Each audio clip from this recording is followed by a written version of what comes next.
we had told these people, wake up from your sleep, they will say we are making noise, right? Let us finish the article. The statements claim that the abductors armed with AK-47 invaded the train station and shot sporadically into the air before abducting scores of intended travelers into the bush.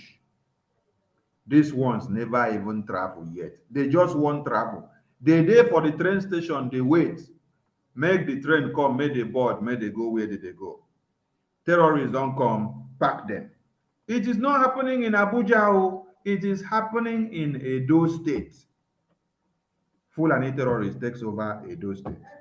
And the people they kidnap here are Biafrans that are moving from Edo State to Biafra land. Some of them also are Edo people that are also moving from Edo land. And they are all victims of this one Nigeria Fulani terrorists. Now, 95% of these people may have been shouting Obi and telling you that when Obi comes into power, that Obi will come and stop insecurity, that Obi will come and stop Fulani terrorists. Then you ask them, how can Obi come and stop Fulani terrorists? When he did not know how and the beginning of the Fulani terrorists started. It is only someone that knows the cause of something, who has studied to go to the root of it, that will be able to give you a lasting solution to it. Obedience is just like a waste that is thrown into the trash. What is serving there is just to fill the trash can. When you fill the trash can and it is time to dispose the can, you just carry the can, go and dispose inside the big tank of sewage.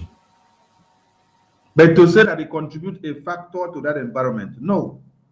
Obi has no solution to your problems. The only solution to your problems as Biafrans, even as one Nigerianist, the only solution to your problem is the total disintegration of one Nigeria. And that is what Biafrans are doing. That is what we are going to show you in a systematic manner come 2023 of 23 February to 28. If they postpone the election on those days in our region, we will also follow them up with another different tactics. Whichever way they go, we go follow them. So keep those days holy and continue to make the awareness to go far and wide. 23, 24, 25, 26, 27, 28, 20. Okay, count them. If more days are there, you can add it for me. The command added that many of the passengers sustained bullet wounds, assuring that the operatives were on the trail of the abductors with an aim to rescue those the kidnapped victims headed into the bush with. They cannot get anyone.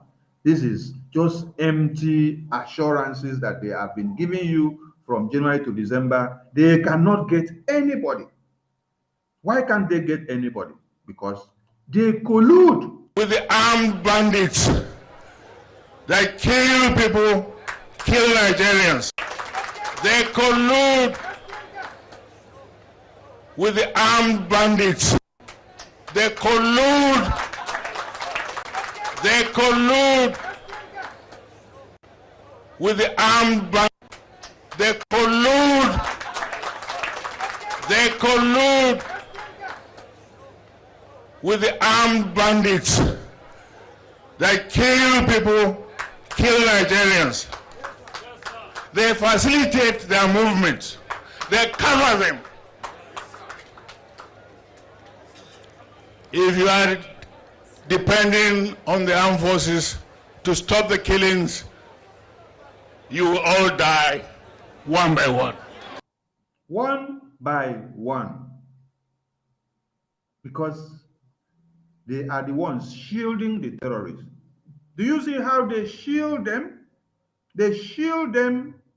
So how come the police or the security forces were able to swing into action until after the people have been kidnapped and then taken into the forest? Why didn't they swing into action with their security intels before the time so that they are working? It is after you have been kidnapped, taken into the terrorist den, that is when they now come to swing into action. No, they escorted them now. They shielded them. They made sure that the kidnapping was successful. So they only come to give you the news that, oh, that our plan kidnap with the terrorists, we have succeeded, though, and we are coming to see that we will do this and do that. Mad people everywhere. The statement reads, this is to inform the gentlemen of the press, 7th of January. This is yesterday. This thing happened yesterday evening, 2023, at about 16:00 hours of yesterday, that unspecified number of herdsmen, do you see it? Unspecified. The security forces of a country cannot even give the accurate figures. Because they have no intel. They have no security. Oh my God. They are giving a report as if they are talking to children inside nursery school or in the kindergarten.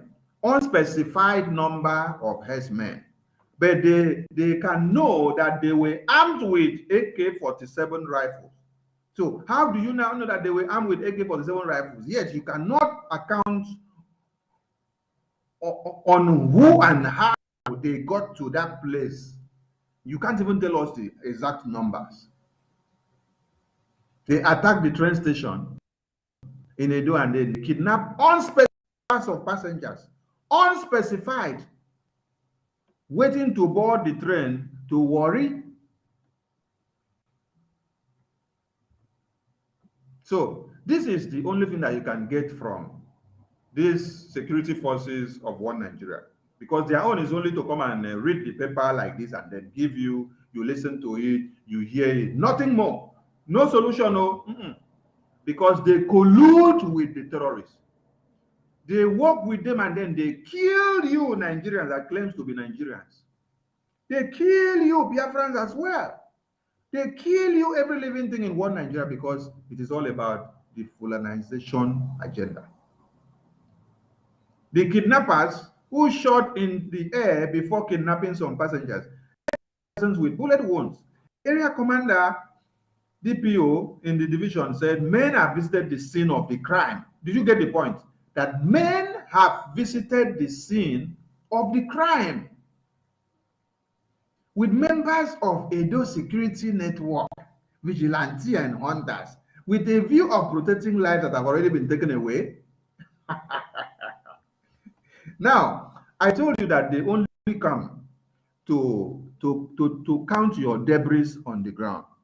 After they have slaughtered you to pieces, they come to count your dead bodies and then to pack you to where Mother Earth say you should be. If you look at what is on the screen, they said, men have visited the scene of the crime.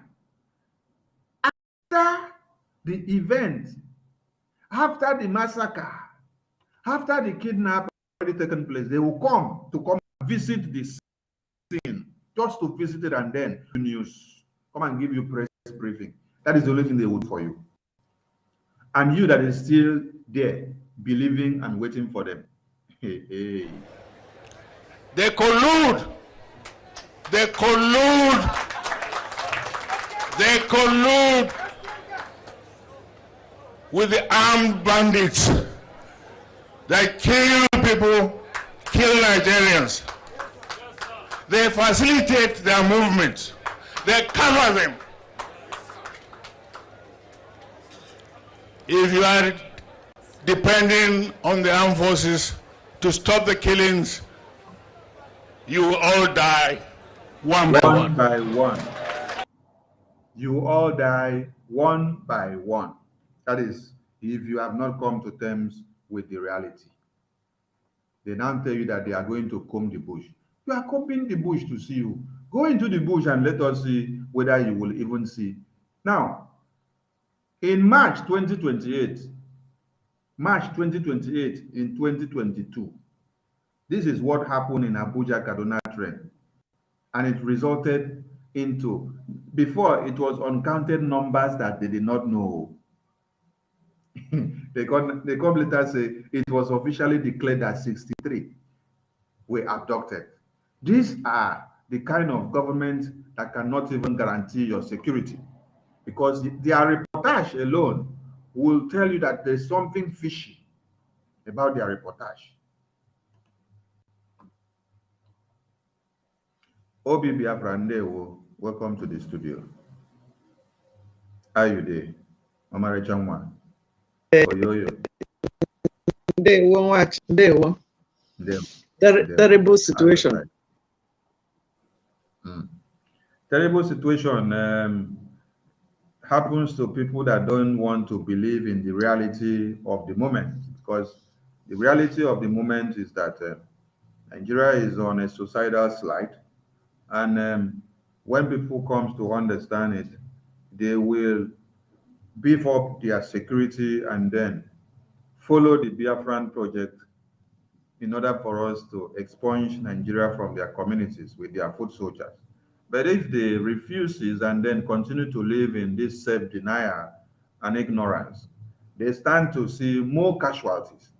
Because even as it is happening with the high level of epileptic leaders and rulers that we have in Biafra land, you can see that we are fighting hell to safeguard our people in our communities. ESN are in the bushes 24/7. While people are in their offices and in the comfort of their homes, snoring and drinking whiskey and palm wine, ESN are in the bushes, fighting with mosquitoes and snakes and pythons.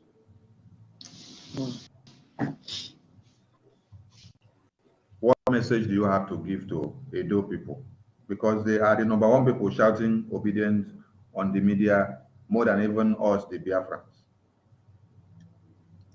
We are all brown whether I do have been a job. They no believe we must Biafranize all of them to start with. You must be Biafra before that they do. That is what they don't know. The same way I'm telling my people who claim they are Igbo, they don't care about Biafra. You must be Biafra before being Igbo. Anywhere you are, so you are in that our area, you are Biafran, whether you accept it or not. When the Fulani is killing, they are not asking you, are you from Edo? Are you from Igbo? They kill you the same in Yamre. So far you pass Lagos, you are not in Lagos. You are not Fulani. Even the Lagosians, the Yorubas, that's why they are fighting for their freedom. That's why you must go and support what we are doing. Somebody was crying the other day, I think 2 days ago, I saw a video of somebody, they were talking about how they kidnapped him. He was still calling on the government. These people don't care about you. If a retired military man like this can tell you the bitter truth, these people connive with the uniform, military men, the Boko Haram in uniform, because a few days ago, you saw it that they released almost 1,000 repentant Boko Haram now from the prison, right? Those people, what happened in Ebonyi, in Enugu, in Hamufu, in anywhere around you is a typical example of what is to come if you don't fight back. They are releasing them to continue their jihadist war. They are releasing them to continue where others we have defeated, because we can defeat them. Our ESN, Bokibe, it is one, you can't defeat people. They are the ones mounting roadblock. The military man, we mount Boko Haram in uniform, we mount roadblock, give the Fulani space to pass. They will come and commit mayhem. So a man of this caliber is telling you that the military are the one shielding them. We are not even talking of shielding now. They are the major one killing the innocent indigenous people, in whether you are from Edo, whether you are from Kiri, whether you are Ijo, whether you are. You saw what happened yesterday in Simon EKPA broadcast.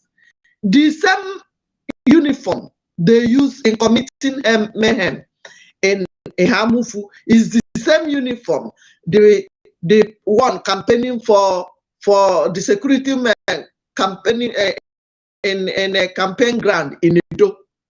It was in Edo, right? Yesterday. I don't remember where that thing was. It was in Edo. Simon said it was in Edo State. The same Edo State.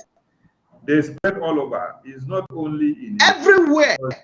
What I see now is that special forces is a group of terrorists that they have used and they circulate them all over the country. So everywhere, not only in Edo, but that campaign ground was in Edo 2 days ago for Tinubu and his jihadist Muslim ticket people. You see the security? That is why you will know that if you don't defend yourself, if you don't join what we are doing, they will buy all of you. If you are in Edo and you are saying is this one, you are Biafra before Edo. Even your Edo kingdom, the Edo almighty Edo kingdom, they are trying to take it over by force. It is a united effort. Is together we end Nigeria and save lives. The people that are killing, they killed during the war. They were not agitators. They were not agitating for anything just because you are Edo Biafra, just because you are Igbo Biafra, you are Ijo Biafra, you are this. All of Benue Kogi Biafra. That is it. The major common enemy is this Fulani terrorists. Whether they are in uniform as repented Boko Haram, whether they are with cattle as cattle herdsmen, whether they are like on gunmen or be on unknown gunmen, they are, all these things were formulated to be killing the indigenous people. Because let's tell ourselves the truth, we never know who the unknown gunmen are till today. The thing came out after NSAS. NSAS that they killed many people in Tollgate. Today, the people that you are campaigning for are the same people that mounted military to kill our indigenous people in Tollgate, Lekki. All of a sudden, you turn to be singing group of, whether it's Tinubu, it's Atiko, whether it's Obi, all of them are criminals. The ones you don't know because you've not catch him. The better thing for you is your freedom. Thank you. Thank you, Obi. Because mass burials of people are going on every day in one Nigeria. So, for those that seems to shy away from the reality, they are doing themselves more harm than good. My message to anyone in one Nigeria is that when terrorists is coming after you, they don't look at you from your own ethnicity. They look at you as Nyamiri of all times. So you must be slaughtered because you are against the Fulanization agenda. Now, there's something I want people to help us to reason here and answer us one question. For people that talk and say they are in one Nigeria, and they want obedient, and they want Jagaban, they want Kwankoso, they want Tinubu. Now, how are you in a secular state, yet you are buying fuel in Kano at the price of 180 naira? And then in Abuja, you buy at 185. In Akwa Ibom, you buy in 350 naira. In Enugu, you buy in 340. In Ikwacha, you buy 450. In Aba, you buy 450. Why? Hey, my people. Why you make una answer us? Why? The passport which all of you are using, which is not even useful to you, because as far as you are using NIG passport, you are a syndicate. Whether you have been caught with one crime or another, you stand as a suspect. Waka reach immigration ground, especially, let me not even use most of the European countries. Let me even use some of the African countries. If even Nigerian passport is disregarded in some African countries, how about even European countries? And who benefit most from the oil and gas in one Nigeria? Passport itself was not even printed in your own country. Passport was printed in Malaysia and Singapore. Recently, whether last year or year before last, we had to say, oh, they are now setting up a factory of the passport printing in Enugu, which you don't know how true it is. You don't know whether they just finished printing the thing in Malaysia or Singapore, then they bring it there, they say they are doing the assembling there. They come and join one part, but the main production, they still do it in Malaysia because of the corruption, the way it has been. The price that you, as someone in the different territory, pay for the passport that you process, that 32 page and that 46 or whether 64 pages, is not the same price that you pay for someone that is born or is from Kano or Kaduna or Abuja or Sokoto. You pay a different price. The Nigerian coat of arms or the Nigerian Army logo. Now Arabic 9 day there, abi? That thing where they there for that Nigerian Army logo, where they write them for Arabic. Una for one day don't ask the meaning of that thing where they write for that place. Why was it not written in the language that all of you will understand? Now, this question where they for screen is the reasons why they want to destroy all of you so that they will take over everything. Because they believe that your existence is a threat to their unity. But we are not going to back down and we are not going to stop, not 1 inch, because the Fulani terrorists must be taken down from our forests and our villages and communities. They have killed us far too long, and they have killed us more than we could ever thought of. So this is not time to be weeping and coming back to meet again. For those of you that are still shouting obedient and one Nigeria, I'm sorry for you because you don't know what awaits you. If you knew what awaits you and what is on the table for you, what the Fulani has in store for you, you would have had a rethink. But since you don't know and you don't want to come to understanding with what we are telling you, maybe it is going to be when they invade your communities one after another and your brothers and sisters become victims. That is when you come back to the realization that what we have been saying has been truth all this while. Because people that were kidnapped yesterday now, some of them have gone to the great beyond by Fulani terrorists in Edo State, inside Edo State. The same way that you see the Amufu community invaded and ravaged by Fulani terrorists, and ESN went to repel them and to destroy them. That wasn't a very good result for the Nigerian army and the government of the day in Enugu State. They say, how could the ESN destroy these our soldiers of the caliphate which we put on ground to destroy these people? What did they have to do? They had to go and then use the main Nigerian army now that are in the uniform. The ones that were fighting the people in that community were not actually wearing the Nigerian army uniform. Now they had to go and bring the one that now wear the uniform from the barrack. They now come and start the people in the community and burning their houses and community. All of you have seen the videos that happened in Okigwe.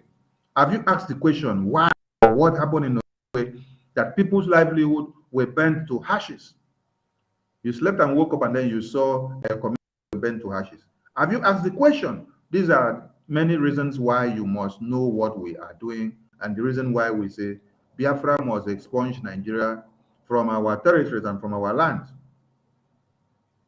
2023 is the turning point.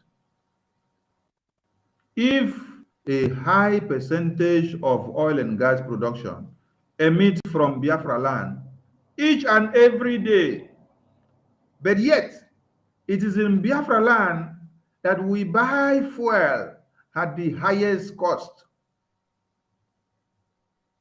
The fuel that is taken out, or the crude oil that is taken out from Biafra land, when it is recycled in international community, because they refuse to fix the refineries in one Nigeria, so that you will not know the usefulness of the debris products or the waste products of the refined crude oil. You will not know the usefulness of it. They now have to take it to another man's country so that they will only bring it back to you in already refined, finished products. They took out ordinary crude oil, right? Then at the end of the day, you now see kerosene. You now see fuel. You now see petrol. You now see diesel.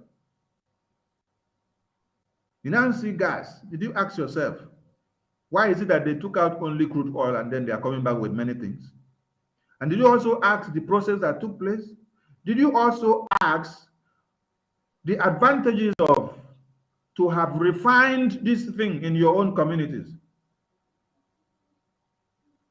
One, you would have gotten job creation to your youth. You as a youth that they say you are useless in one Nigeria, you would have been useful with the creation that would have been given to you from the refineries that would have been used to refine the crude oil that God deposited in your own land. But they take away the job employment from you. They prefer to take that job employment to another man's country. They now take the crude oil itself down to another man's country to increase the economy, in quote, the economy, the GDP of that other country. Because if the refining of the oil was done in Nigeria, it would have increased the GDP of Nigeria's production, economically, financially, otherwise. And the job production of youth that are leaving schools and becoming jobless have reduced. When you enter the market, you see that 95% of traders in the market that own provision shops or selling gari or selling beans or selling yam or even truck or doing all sort of things to make sure they put food on the table for their families, they are all graduates with GCE. They are all graduates with NCE. They are all graduates with HND, ND, OND. You even see masters. You see PhD. When the oil is taken out of your country to refine in another man's country, it takes away your job employment. Now, it now helps the other country for their GDP to grow better than your own country. It also takes away development communities, because they will be overlooked of your community to be insignificant, because it is of no use to develop your community since something important is happening there. But if they are refining this oil in another man's country, you will see development, you will see job creation, you will see their economy popping. The GDP will be going very high. And youth and students that are graduating from schools will be working in that refinery that are refining the oil that they don't even produce themselves. The oil that is produced in their own land, other people in their own country will be enjoying job creation in their own country because of the wickedness and the greed that is in the heart and minds of the rulers and leaders that you have in one Nigeria and in Biafra land. These are the reasons why we are fighting to make sure one Nigeria is destroyed for Biafran people to be alive, so that you can have value and that your value can be well spoken of, so that you can have a reason of doing something and then it will be looked upon, so that your dreams and aspirations will be useful. Now, if you have an idea of inventing something in one Nigeria, nobody will look up to you. But inside the same one Nigeria, Germans, Americans, Russians will pick out somebody that they see has something useful to offer in the technology market. They go and train the person better, and then they use the person. You are buying fuel at 450 naira, some places 500, some places 600. Kerosene is about 900 and something. Now, 1 kg of gas, 1 kg of gas in Southeast is about 900 and something or 1,000 something. 1 kg of gas. But go to Kano State, go to Abuja, you will not be buying this gas at these high prices. But it is in Biafra land the oil and gas is coming out from. And I understand why we say you must destroy Nigeria if you want to be alive. And I understand why we say, as you kidnap Mazen Nnamdi Kanu, you did us one favor of reactivating our madness and our monstrous nature in time. Because if you did not kidnap him then, all of us would have still been inside our shell. The worst and the best in us wouldn't have come out for us to know that it's the right time to fight.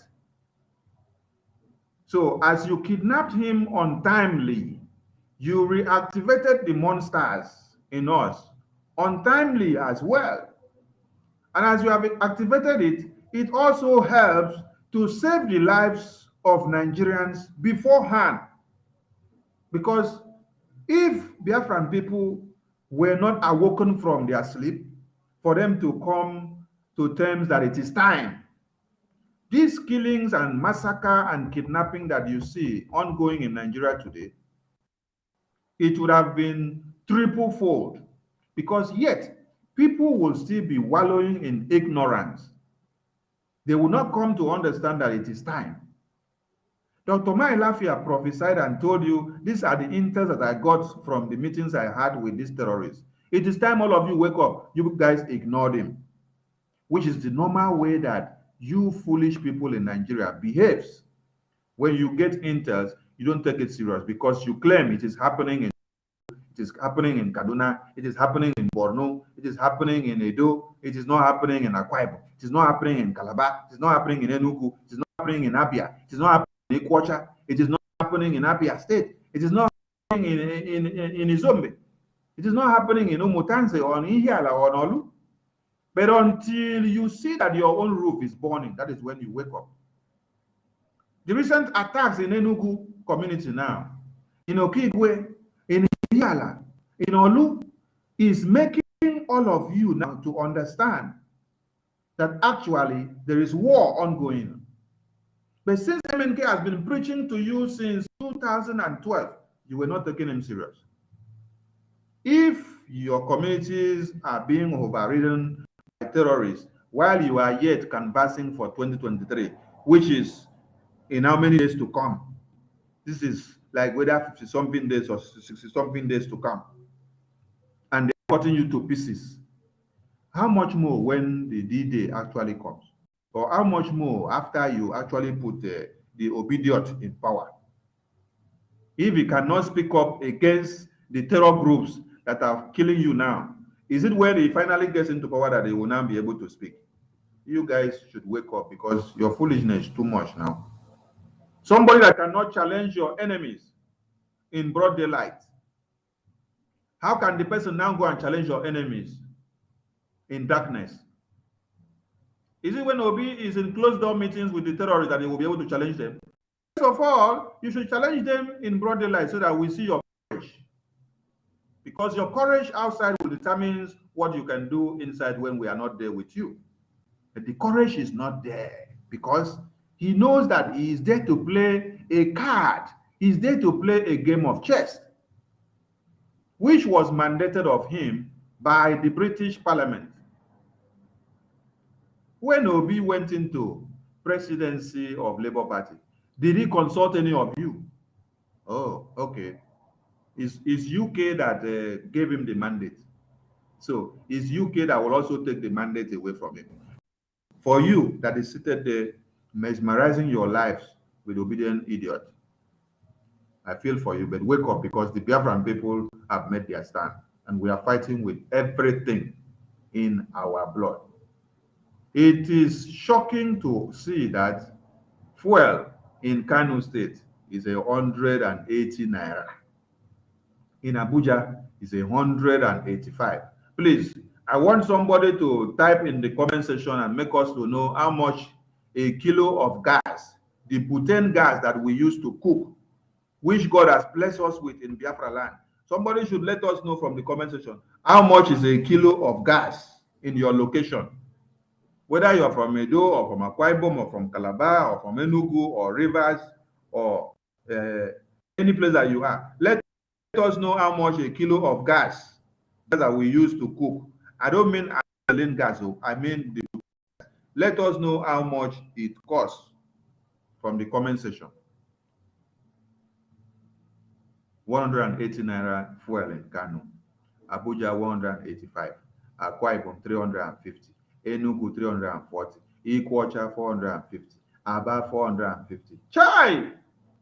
Hello, Mer.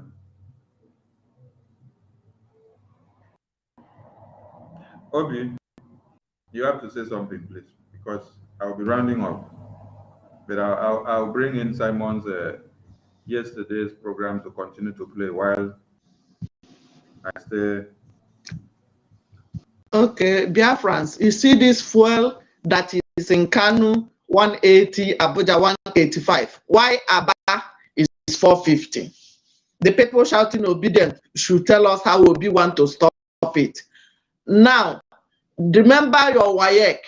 When you score, Musa score 10%, you will gain admission. Emeka or Taiwo or Ese score 60, 70 or 80, he will not get admission into any university.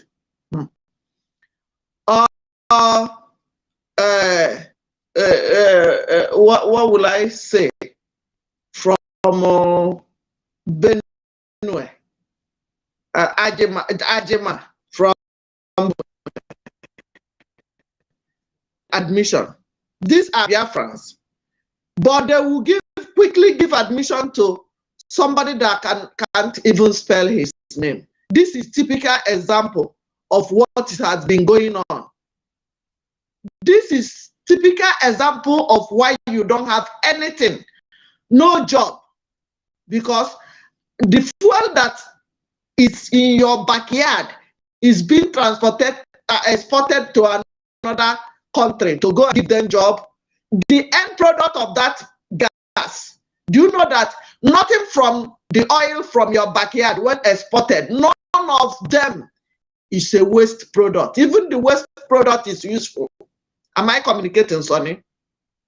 The waste product is still useful. It's like palm front. Nothing in that ukparaku is a waste. That is the way the oil they take from your backyard and export to other countries are. Every damn thing in that oil is as good as the oil itself. They deny you job, they deny you social amenity, they deny you the basic things in life, they deny you the come on Biafra. Is our year. If you are watching us, this year 2023 is our year. We must stop all this. by force. We are not begging you. Anybody block our way, I will pepper soup. We are not begging Nigeria. This is the time to take it by force. The war is on your doorstep already. If they can be doing this to you while the oil is from your backyard, while the gold that is in Zamfara remains for Zamfara, while the Californium, what they call it, from the north is still the north owned, but the oil in your state is being sold to you back at the highest rate. Not be juju be that. Cooking gas is now 8,517 naira. You see it? You see, this is Nigeria for you. Very soon, dollar will be 1,000. I rest my case.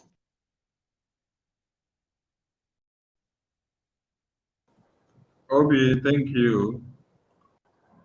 We've been made to understand that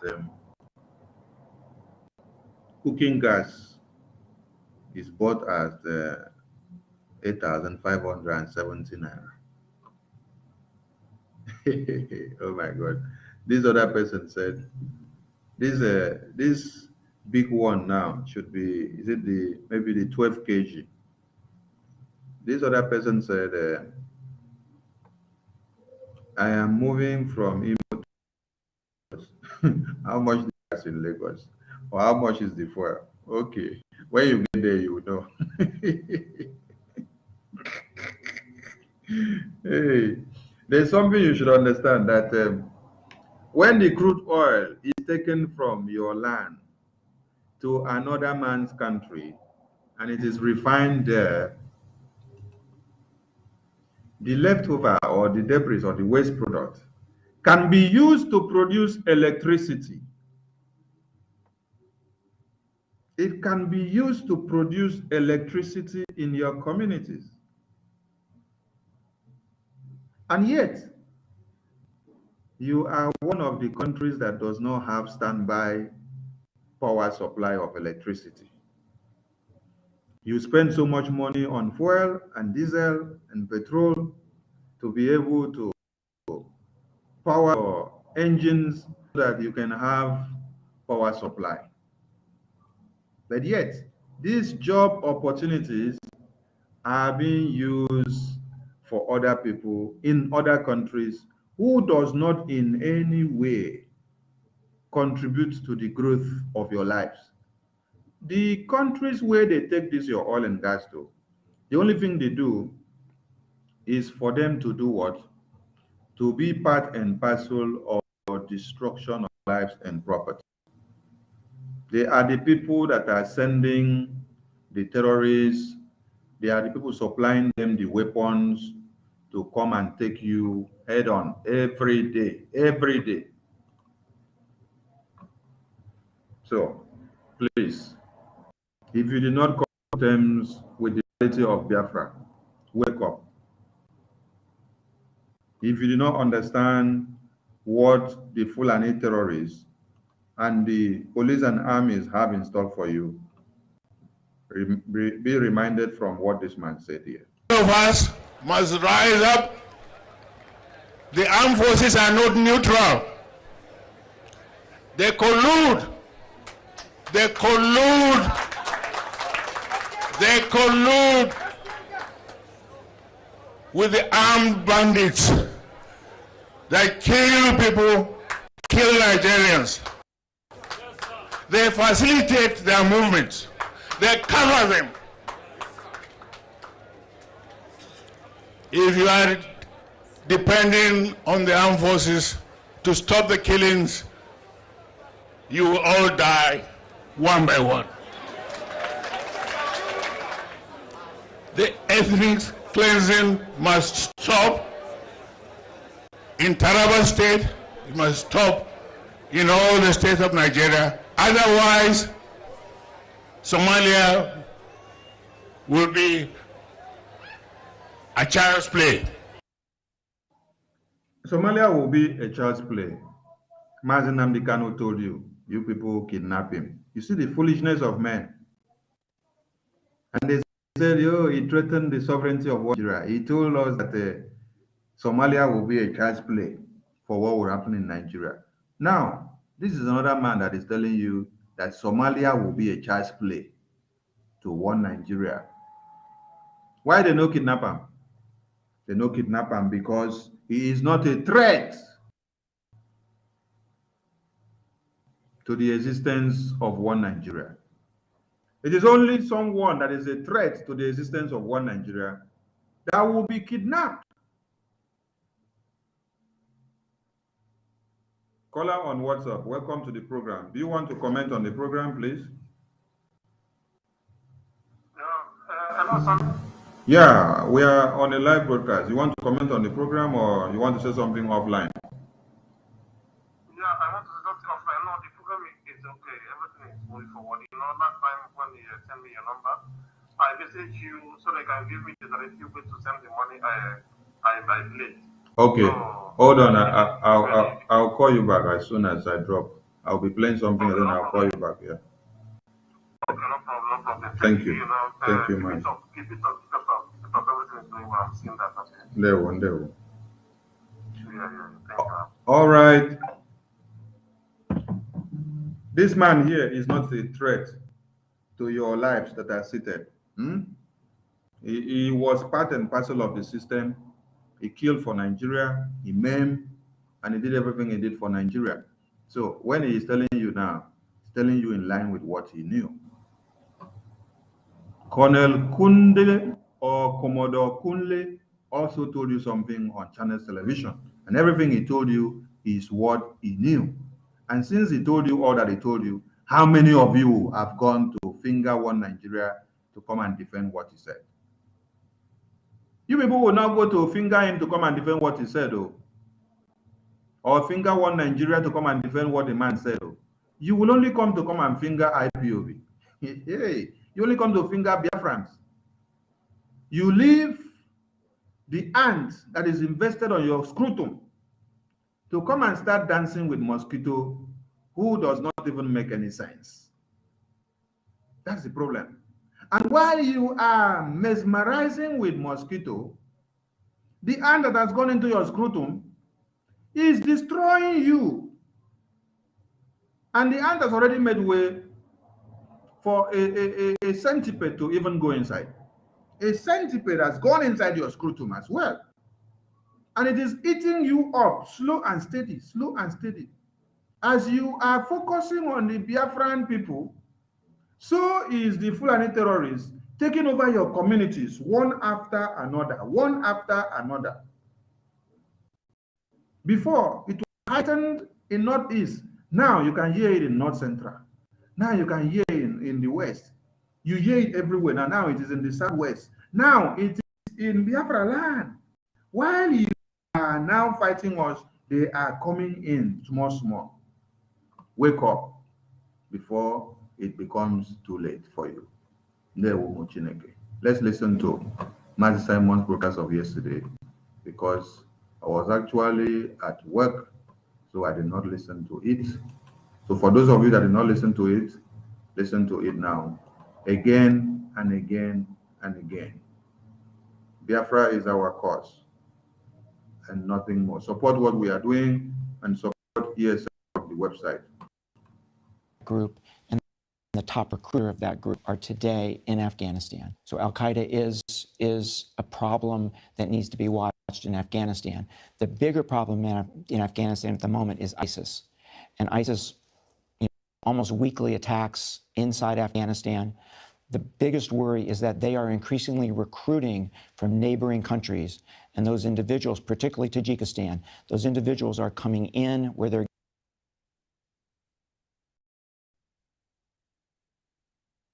there is a caller on the line who wants to comment on the program. Mazi, go on. Biafrans are listening.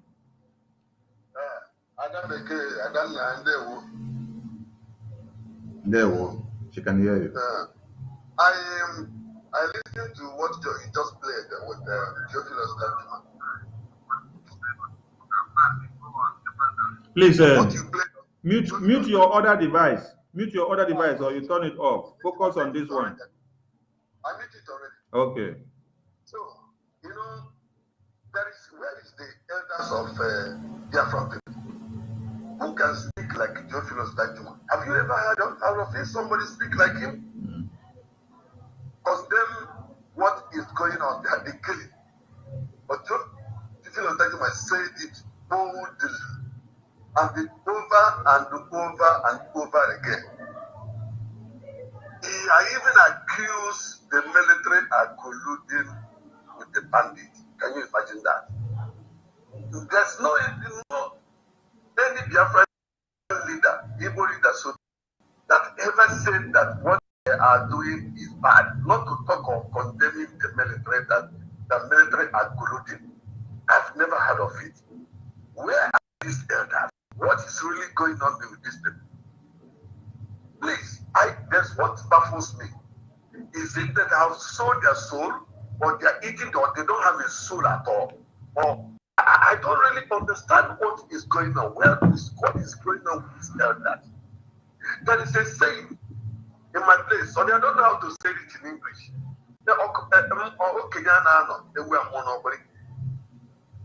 It's a saying that the elders, I don't know how to say it. Maybe Obi can help me with that. I don't know how to translate it. Too much for it. I don't know. I don't bite my tongue. Obi, can you translate it? Because you be daughter of traditional man. Okenye anaghị anọ n'ụzọ ewu amụọ na ọgbụrụ mean that an elderly person cannot be at home while taboo is going on. Okay. While things that can never happen will be happening. Because everybody will ask, is nobody at home?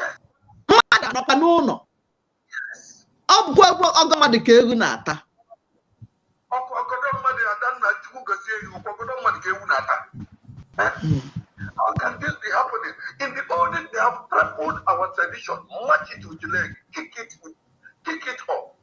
That in our olden days or the ancient days, elders cannot, if you don't say it, they say that if you see a bad thing and you didn't say it, in the next word, you'll be a dumb man. The next word you wake up, you'll be dumb. And the elders cannot see that kind and keep quiet. They say, oh, the land will kill them. They have to speak out. But all these foolish elders, they just use to and tie their mouth. What is really funny? What is really going on with these people? They see their children are being killed, massacred. I was watching one woman on Twitter today. Somebody posted it. A woman was getting only son was murdered and dumped into the forest. And you see, they've been looking for this boy. This boy is maybe about 2 years, 2 days inside that forest because all the body is thick. The blood is no more. It's not a fresh death. It's just somebody killed him, a small boy. And this woman was crying. This woman was crying. And the elders are watching this and they still keep killing. All these people have sold their soul to the devil that they cannot even see evil. All the lookers chasing ESN up and down. The ESN that are there to keep the land, they are chasing the good people away. Where the bad boys have opened the door for them to go and kill their children. My God, I don't know what is going on, but what I'm saying is that when Biafra come, if these people are not there, some people will take law into their hand. Because these people that are killing, they have brothers, they have sisters, they have relatives. You can kill my relative, and I see you walking freely. If something is not done about these people will take law into their hand. Sorry, I took much time. If you allow me, I keep talking, but it baffles me to watch this thing happen. Theophilus Danjuma said, just boldly, without fear, nobody has ever arrested. Nobody arrested him. Dr. Biafra says something, but they killed him. Theophilus is not going to touch him. In Igbo land, nobody is speaking. What is going on? Have they sold their soul? Or are they from the side of them? I don't know. I really don't know what's going on. Why these elders cannot speak? Why they take photo with the chief of army, chief of 82 division man, who is a terrorist? himself. History will judge all of them. History will judge all of them. History will judge you. This photo will be a judgment. We will not allow these people to end, or even cross hell, say, progress of heaven. If it's a place that is more worse than hell, they are going there. Thank you very much, Sonny. Sorry for taking much time, taking your time. Yeah, I'm boiling inside my heart. Thank you very much. God bless you. Thank you, Mazi. Thank you. Thank you. Don't boil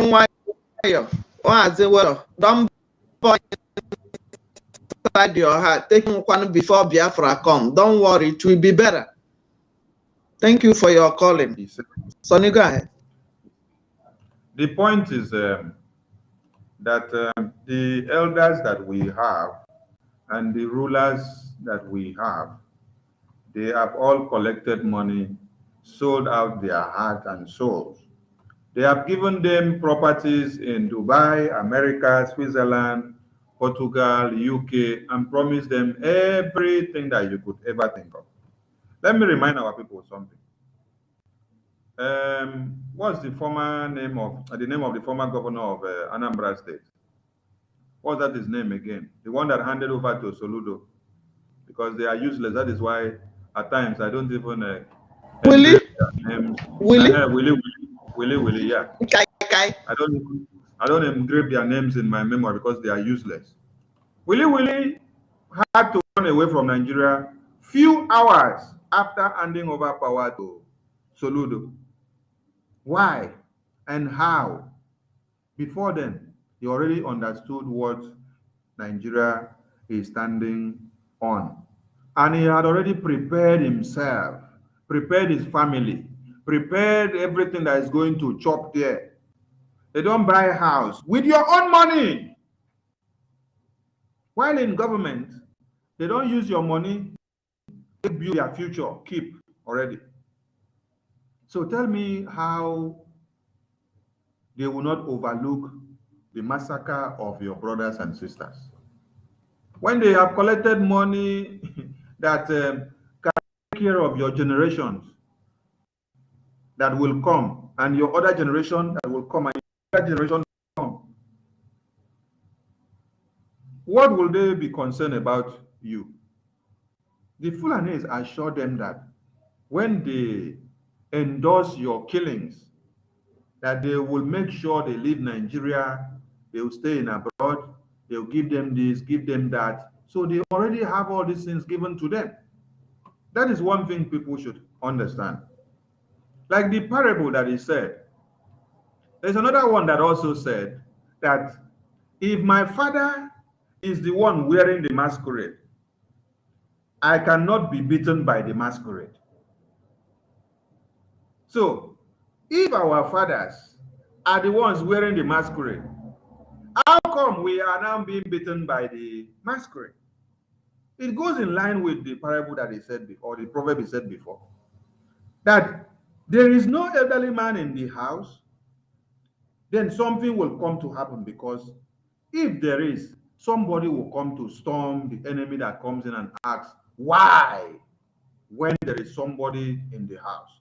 There is no father head, there is no father figure that can speak for the house. The ones we have, they are all sold out.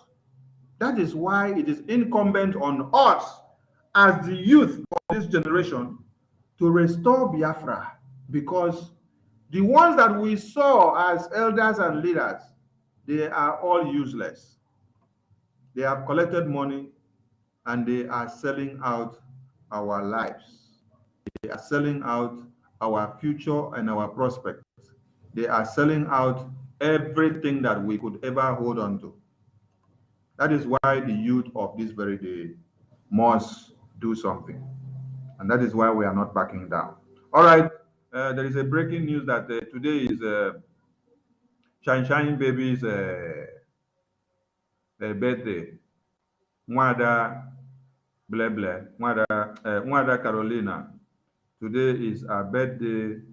I'm trying to get the photo to display on the screen for those of you that may not know the face to see the face. So let's get the photo loading while we listen to this video analysis.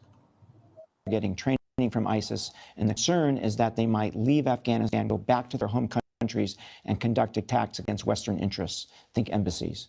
The bigger terrorism problem is actually in Africa, all the way from Somalia all the way to West Africa, where you've got both al-Qaeda affiliates and you've got ISIS affiliates. They have control huge swaths of territory. They've conducted attacks so far, but at some point, Western embassies, Western military bases in both Africa and possibly in Europe could become targets. And if we're going to make a prediction for 2023, I'd say we're going to see a terrorist attack against a Western interest somewhere in the world.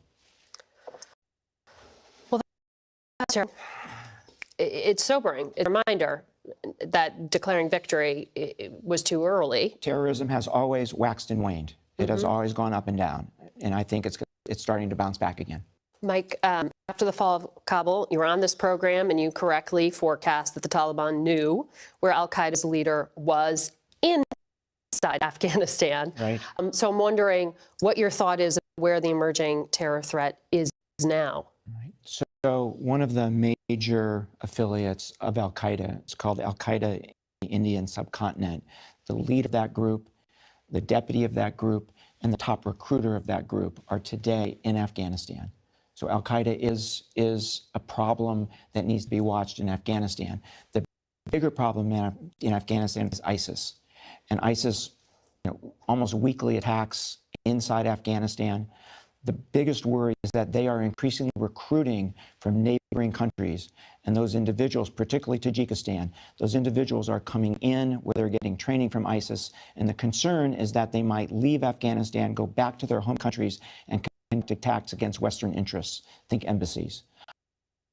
The bigger problem is actually in Africa, all the way from Somalia all the way to West Africa, where you've got both al-Qaeda affiliates and you've got ISIS affiliates. They have control huge swaths of territory. They've conducted primarily local attacks so far, but at some point, Western embassies, Western military bases in both Africa and targets. And if we're going to make a prediction for 2023, I'd say we're going to see a terrorist attack against a Western interest somewhere in the world. Well, that's terrifying. It's sobering. It's a reminder that declaring victory was too early. Terrorism has always waxed and waned. It has always gone up and down. And I think it's starting to bounce back again. Mike, after the fall of Kabul, you were on this program and you correctly forecast that the Taliban knew where al-Qaeda's leader was inside Afghanistan. Right. So I'm wondering what your thought is about where the emerging terror threat is now. Right. So major of al-Qaeda, it's called al-Qaeda in the Indian subcontinent. The leader of that group, the deputy of that group, and the top recruiter of that group are today in Afghanistan. So al-Qaeda is a problem that needs to be watched in Afghanistan. The bigger problem in Afghanistan at the moment is, and ISIS almost weekly attacks inside Afghanistan. The biggest worry is that they are increasingly recruiting from neighboring countries, and those individuals, particularly Tajikistan, those individuals they're getting training from ISIS. Concern is that they might leave Afghanistan, go back to their home countries, and conduct attacks against Western interests. Think embassies. The bigger terrorism problem is actually in Africa, all the way from Somalia all the way to West Africa, where you've got both al-Qaeda affiliates and you've got ISIS affiliates. They have control huge swaths of territory. They've conducted primarily local attacks so far, but at some point, Western embassies, Western military bases in both Africa and possibly in Europe could become targets. And if we're going to make a prediction for 2020, I'd say we're going to see a terrorist attack against a Western interest somewhere in the world. Well, that's terrifying. It's sobering. It's a reminder that declaring victory was too early. Terrorism. What awaits one Nigeria and the entire world is what everyone are not coming to terms with. Bella Italiana, Bonanno, Orgoglio. Today is Bella Italiana birthday. Let us display for those that does not see. And she's here in the comment section now. She's here in the comment section. See her here. So we are wishing you a lovely and a joyful birthday. Wanda Carolina. Wanda Carolina, we see you there. Happy birthday. Happy birthday. Happy birthday, Wanda Carolina.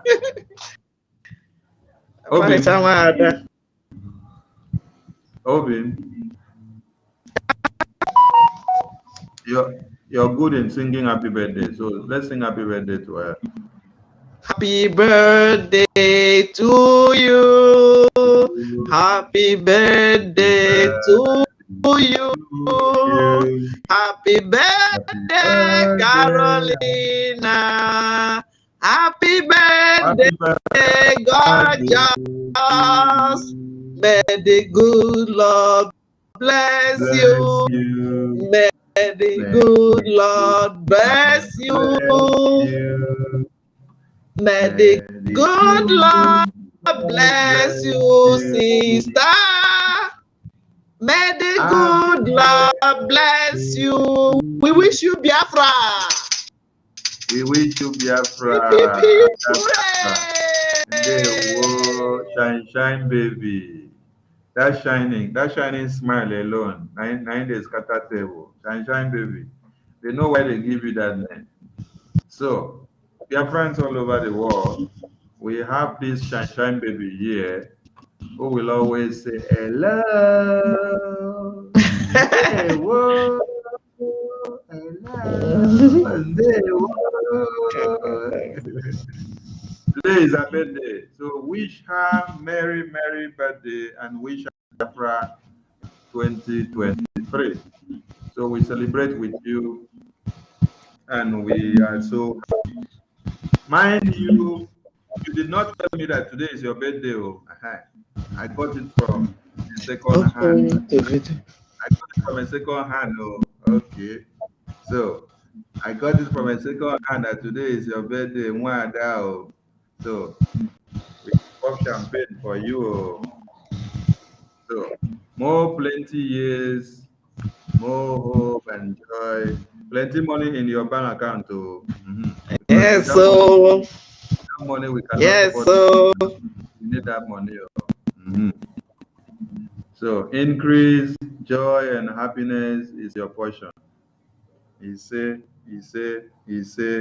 So, Biafrans, please. We want all of you to type happy birthday uncountable times on the comment section to Mwada Carolina. Happy birthday on the comment section to Mwada Carolina. Please let us get Mwada music and play for her because she deserves it. Where is Mwada music? Mwada music, please show up. Let us play Mwada music for Mwada Carolina. Mwada music. Today is her birthday, so we must play this music for her.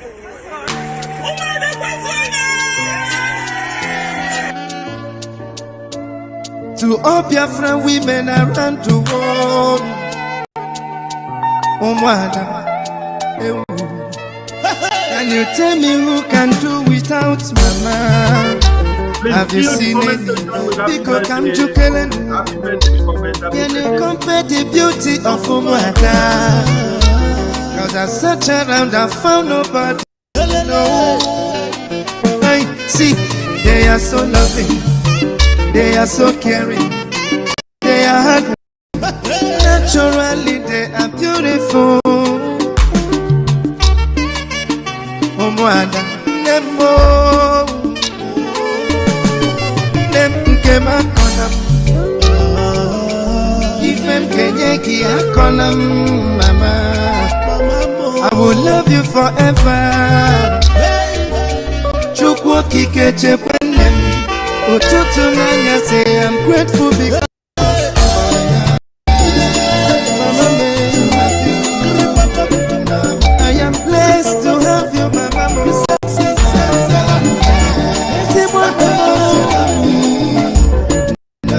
You care for me, you love me from my childhood.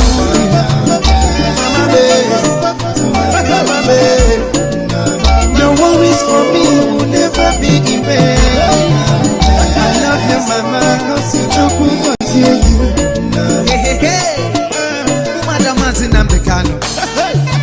Umada werego.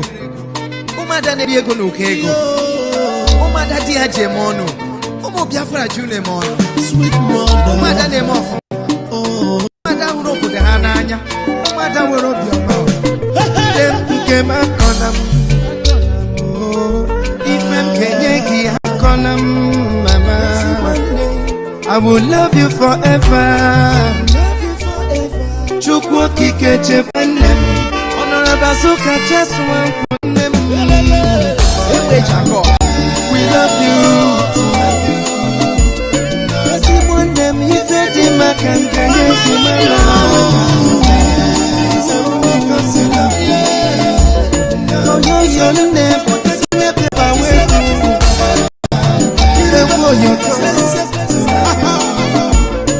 Sweet mother, my love for you is forever.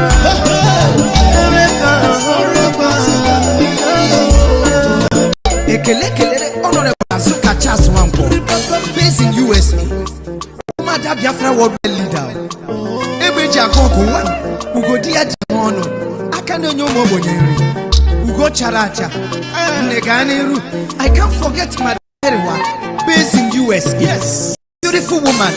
Jele Baba Ubone, 1 in 1,000. Kedumaka Madam Chichi, based in Nigeria. Sample one, lady very simple. Ugo Ekelem Nagara, Mrs. Carolina, based in Italy. Adoma Kibeyama, Shai baby Kana. Kam Kelebra, Mrs. Ifi Onubiko, based in Ireland. Adadema. Sample one, lady very simple. Ugo Chapola Chapo. Ekelem Nagara, Mrs. Carolina, based in Italy. Adoma Kibeyama, Shai baby Kana. Kedumaka Madam Chichi, based in Nigeria. Sample one, lady very simple. Ugo Chapola Chapo. Ekelem Nagara, Mrs. Carolina, based in Italy. Adoma Kibeyama, Shai baby Kana. Kam Kelebra, Mrs. Ifi Onubiko, based in Ireland. Adadema La Chapo. Ekelem Nagara, Mrs. Carolina, based in Italy. Adoma Kibeyama, Shai baby Kana. Kam Kelebra, Mrs. Ifi Onubiko, based in Ireland. Adadema Sample one, lady very simple. Ugo Chapola Chapo. Mrs. Carolina, based in Italy. Adoma Kibeyama, Shai baby Kana. Kam Kelebra, Mrs. Ifi Onubiko, based in Ireland. Kedumaka Madam Chichi, based in Nigeria. Sample one, lady very simple. Ugo Chapola Chapo. Ekelem Nagara, Mrs. Carolina, based in Italy. Adoma Kibeyama, Shai baby Kana. That is the shine baby there. Ada Oma. That is the Yes, so happy birthday, Adoma. Shine. Shine baby. Shine baby of Biafra. May you continue to shine. Shine baby of Biafra.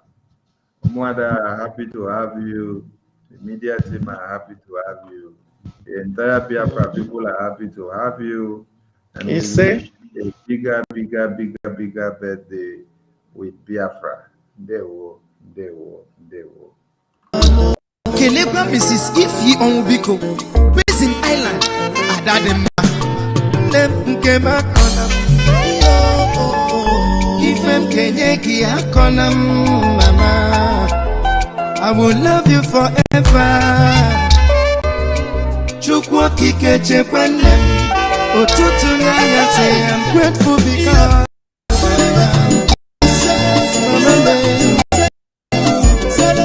I am blessed to have you, my mama.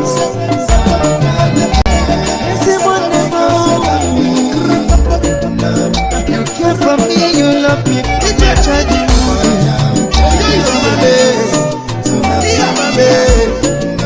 Your worries for me will never be in vain. I love you, mama. Based in USA, Adaki Bea, Omanicha Wada, Mrs. Blessing Wilson, Kenona Island, Ojena Wayo, Nena Dugu, Kam Kelepa Pastor Rose Allen, based in Pastor, Adachukuja Lord. I also salute Wada Mrs. Judith Osazwa, based in Italy, on 180. Come Kelekwa Mrs. Barbara Herre. Mommy name of man at Switzerland. I greet you, sweet mother. Mother Mrs. Maureen Hill. The Holy Ghost baby, based in Germany. I am blessed to have you, Mama.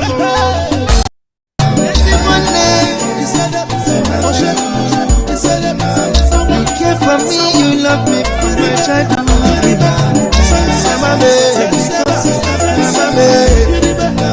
Your worries for me will never be in vain. I love you, Mama.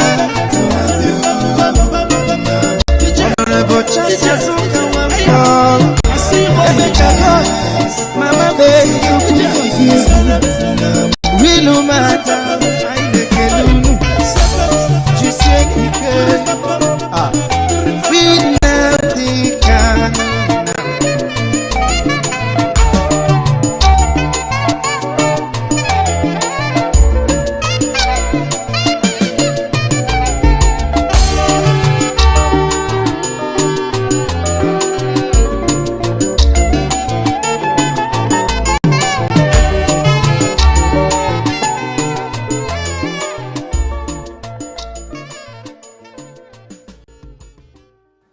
Okay, thank you for your best wishes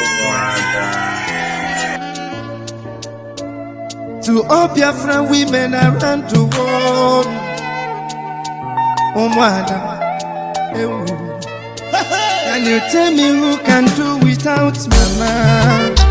Have you seen any? Because I'm joking. Can you compare the beauty of Umwada? Cause I searched around, I found nobody. No. They are so loving, they are so caring, they are hardworking. Naturally, they are beautiful. Umwada, Nemo, Nemkema Konam. Ifem Kenyeki Akonam, Mama. I will love you forever. Chukwu kikeche kwenem. Ututu nanya say I'm grateful because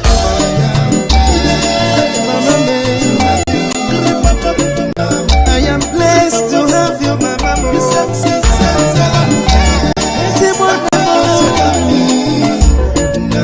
You care for me, you love me from my childhood.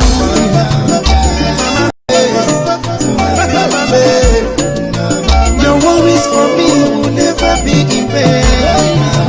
I love you, Mama. Hey. Umada mazina mbekano. Umada werego. Umada neruko nukego. Umada di. Umo Biafra jule mono. Sweet mother. Umada ne mofuma. Umada uroko de hananya. Umada urobi omao. Kema konam. Ifem kenyeki hakonam, Mama. I will love you forever. Chukwu kikeche kwenem. Honorable Suka Cheswan kwenem. We love you.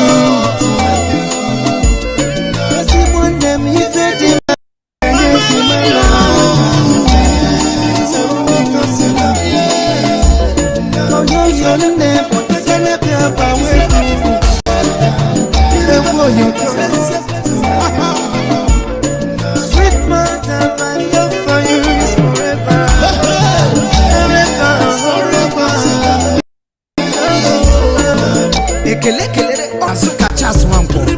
Based in USA, Umada Biafra worldwide leader. Ebeja Koko one, Ugo Dia Jemono, Akano Nyomo Bonyeri, Ugo Characha, Neganiru. I can't forget Madam Eriwa, based in US. Yes, the beautiful woman. Shele Baba Ubone, 1 in 1,000. Kedumaka Madam Chichi, based in Nigeria. Sample one, let it be very simple. Ugo Chapola Chapo. Ekelem Nagara Mrs. Carolina, based in Italy. Adoma Kibeyama, Shine Baby Kana Hoki. Kam Kelebra Mrs. Ifi Onwubiko, based in Ireland. Adadema. Nemkema Konam. Ifem Kenyeki Akonam, Mama. I will love you forever. Chukwu kike chekwende. Otutu na say I'm grateful because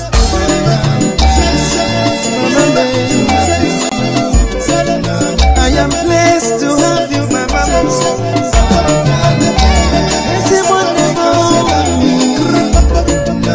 You care for me, you love me,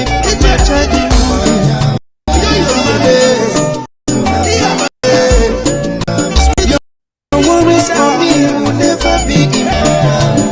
I love you, mama. Let me see chairs or duro. Based in USA. Osodie Adaki Bea. Omalecha Wada. Mrs. Blessing Wilson. Nke Nona Island. Ojena Wayo. Nena Dugu. Kamkelepa Pastor Rose Allen. Based in Germany. Pastor. Adachuku Jalon. I also salute Wada Mrs. Judith Osazo. Based in Italy. Onwanetiro. Kamkelepa Mrs. Barbara Herrera. Mommy name of man Switzerland. I greet you, sweet mother. Wada Mrs. Maureen Hing. The Holy Ghost baby. Based in Germany. I am blessed to have you, my mama.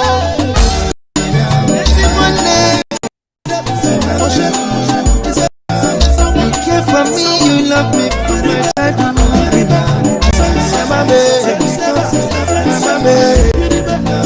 Your worries for me will never be in vain.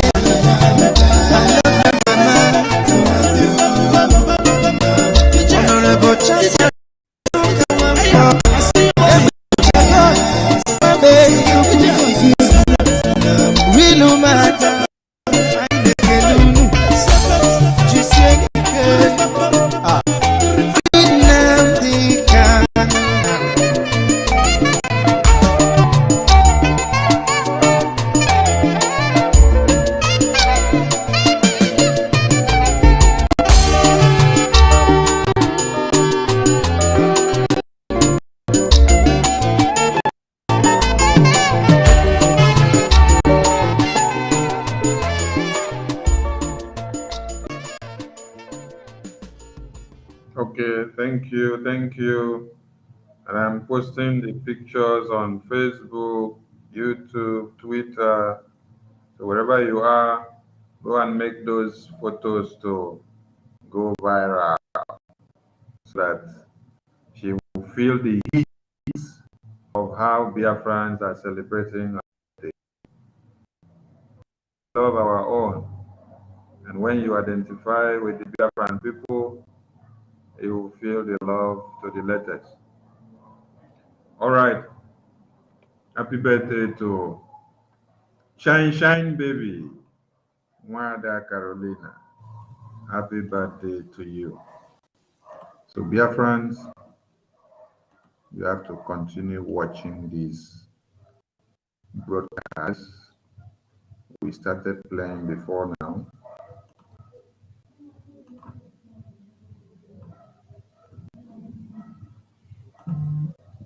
Good evening.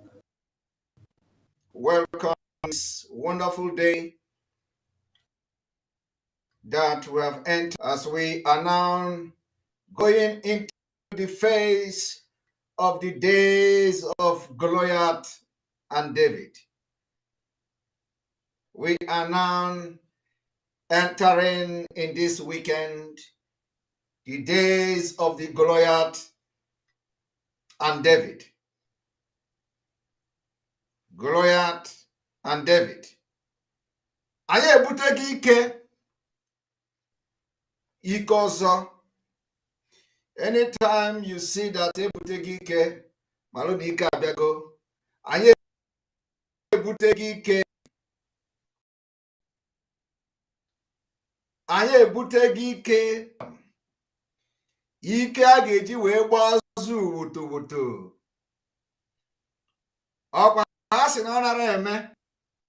Anyị ebuteghị ike for our freedom. The power to liberate Biafra has come. The power of David. Ike Pentecost. We are ready to face the Goliath. Just like in the days like the story in the Bible. The giant man standing, the most strongest. But you know what? He was defeated by ordinary stone, because the stone was the power from above. Anyị ebuteghị ike Pentecost.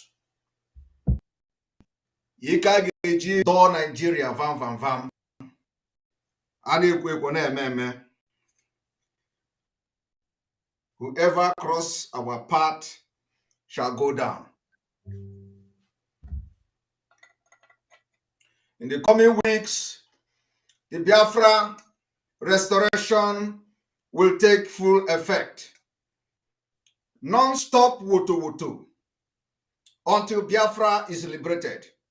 This evening, I have come to start exposition on the Muslim ticket, exposing Tinubu, exposing Shetima, exposing APC, exposing those who are responsible for the killing in our land and the reason Nigeria must not exist this year.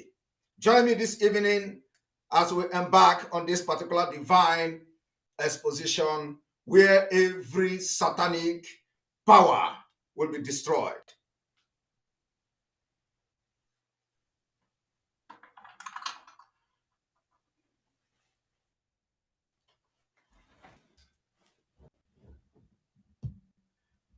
The Biafra struggle is completely a different thing. We cannot fight like the Americans. We cannot fight like the Israel. We cannot fight like the Germans. We can't fight like those who disintegrated the Soviet Union. We can't fight like Yugoslavia. We can't fight like any other country in the world because we are different. Nigeria is the only state sponsoring terrorism from the government and fight terrorism within the government. This evening, we are going to expose the APC and the Muslim ticket, educate some of you who don't understand what is going on, who think that it is either Atiku or Obi will fix Nigeria. It's a lie. Those who say Tinubu paid Simon Ekpa, I want you to welcome today, and after today, you will going to say it is P2B that pays Simon Ekpa. You are going to shift from Tinubu to P2B, and then the day I will destroy P2B, you will shift from P2B to Atiku. And when I finally destroy Atiku, I don't know where you are going to shift. Maybe from them to Britain. EKPA Pentecost, Potago. For those of you who are watching this broadcast for the very first time, this is Biafra Restoration, Biafra Radical Awareness for Biafra Exit from Nigeria in 2023. We are expecting that in the next 57 days, Biafra will exit Nigeria. That is what we are expecting. In the next 57 days, Biafra will exit Nigeria.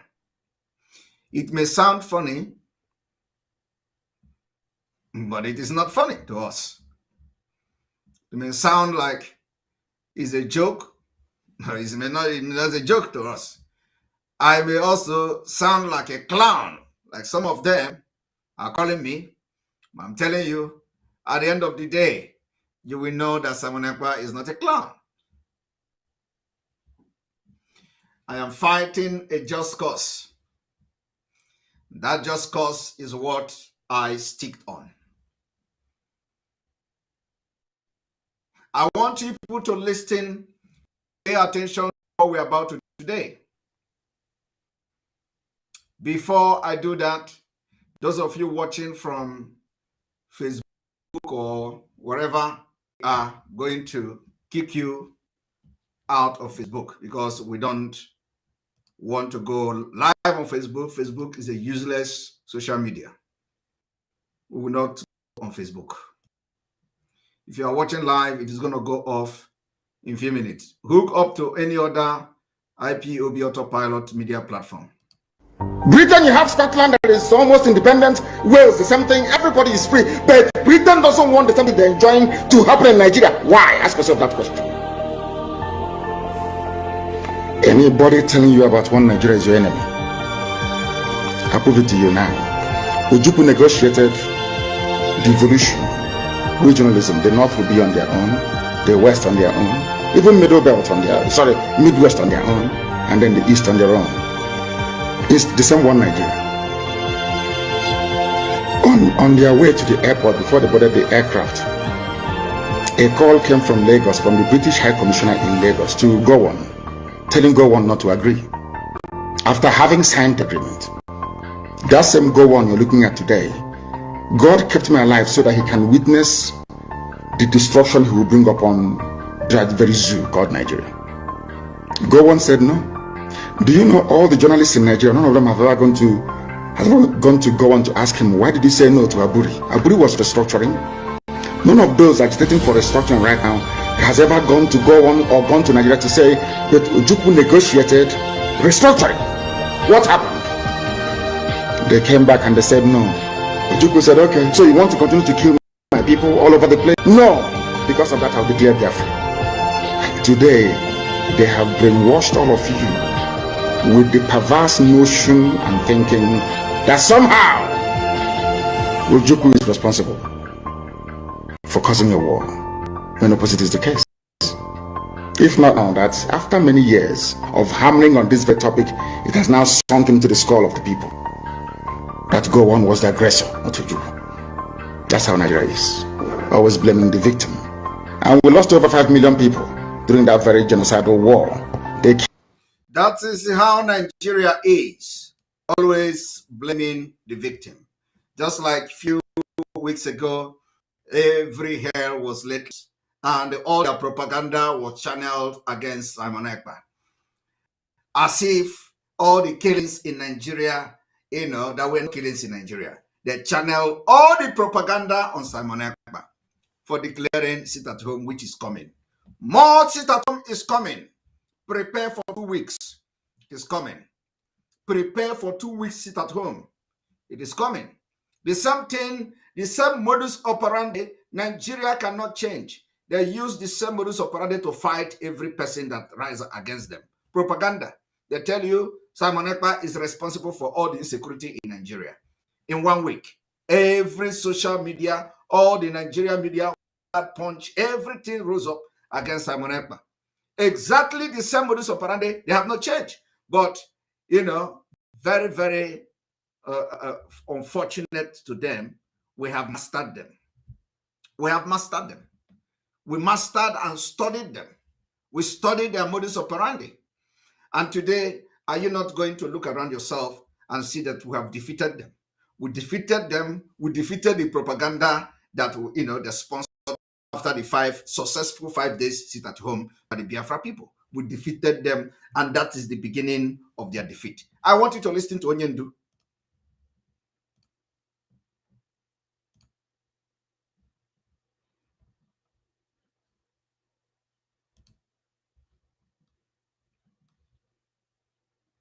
Vast notion and thinking that somehow Ojukwu is responsible for causing a war, when the destruction he will bring upon that very zoo called Nigeria. Gowon said no. Do you know all the journalists in Nigeria, none of them have gone to go on to ask him, why did he say no to Aburi? Aburi was restructuring. None of those agitating for restructuring right now has ever gone to Nigeria to say that Ojukwu negotiated restructuring. What happened? They came back and they said no. Ojukwu said, okay, so you want to continue to kill my people all over the place? No. Because of that, I'll declare Biafra. Today, they have brainwashed all of you with the perverse notion thinking that somehow Ojukwu is responsible for causing a war, when opposite is the case. If not now, that after many years of hammering on this very topic, it has now sunk into the skull of the people that Gowon was the aggressor, not Ojukwu. That's how Nigeria is. Now, today, who are those who helped Nigeria in spreading the news against the Biafra agitators, against Simon Ekpa, against Autopilot? The same people that was following Mazi Nnamdi Kanu, the same people that was following Mazi Nnamdi Kanu, they are the one who have turned around, and today they are doing what? They are propagating the news of the enemies. They propagate the news of the enemy. They tell you the enemy that is Simon Ekpa that is doing this and doing that. They are propagating the enemy's news. And I want you to understand that that is just the beginning. Some of you do not know what is going on internally. And I'm going to bring to you one of the idiots today. One of the idiots today. Those who have been deceiving Mazi Nnamdi Kanu for many years. So I'm bringing it to you. The criminal, the kidnapper, the armed robber in Kuwait called China Samworu. They are already preparing to fight Mazi Nnamdi Kanu. But what thing they don't know is that if I have defeated them, do they think it is Mazi Nnamdi Kanu they are going to fight? I want you to look at this criminal. The criminal in Kuwait called Mohammed Abbas. They have started panicking. They are now waiting for Mazi Nnamdi Kanu to sack them so that they are going to fight him. I do not know who they think they have that can fight Mazi Nnamdi Kanu. You have not defeated me. You didn't defeat me. It's Mazi Nnamdi Kanu. Defeating you means that Mazi Nnamdi Kanu have even defeated you before you started fighting him. Before you even plan to fight Mazi Nnamdi Kanu, he has defeated all of you. That is what is going on. Look at this Mohammed Abbas today. The only message they always send to Mazi Nnamdi Kanu in detention is China Sanworu did this, China's Chike Dozie did that, sack DOS. I am waiting. He is now waiting for Mazi Nnamdi Kanu to sack him and the sack of them so that they are going to unleash the whatever they think they have to unleash on him. You see, I want you people to understand that if you continue to follow them, you're your own. You're your own. Getting the message. Our exposition and the prayer have entered and penetrated Onyendu.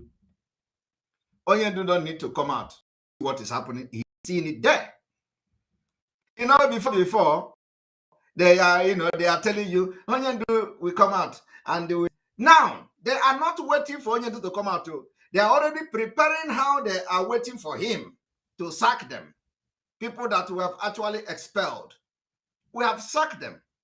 If Onyendu come today to pronounce sacking, it's just to confirm it before everybody. We have sacked these criminals. They can never, kidnappers, killers of Biafra people can never be part of this Biafra movement. Can never. They can never ever be part of restoring Biafra.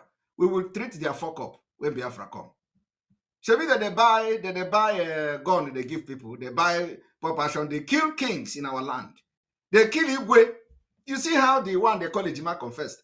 What is it? They kill Igwe in Biafra land. They kill our commanders, those who decided to follow the footsteps of Onyendu's legacy. They kill them. They say if you talk to Simon Ekpa, anybody that talked to Simon Ekpa, cut off his head. And they were bragging about it on social media. Today, look at what they are writing. We are not the one crying, They have started crying even when Mazi Nnamdi Kanu is not yet out. They are crying. Now, why I'm showing you this is for you to understand that what Mazi Nnamdi Kanu is saying here, they are the one doing it today. Britain, you have Scotland that is almost independent. Something everybody is free, but Britain doesn't want the something they're enjoying to happen in Nigeria. Why? Ask yourself that question. Anybody telling you about one Nigeria is your enemy, I'll prove it to you now. Ojukwu negotiated devolution, regionalism. The North will be on their own, the West on their own, even Midwest on their own, and then the East on their own. It's the same one Nigeria.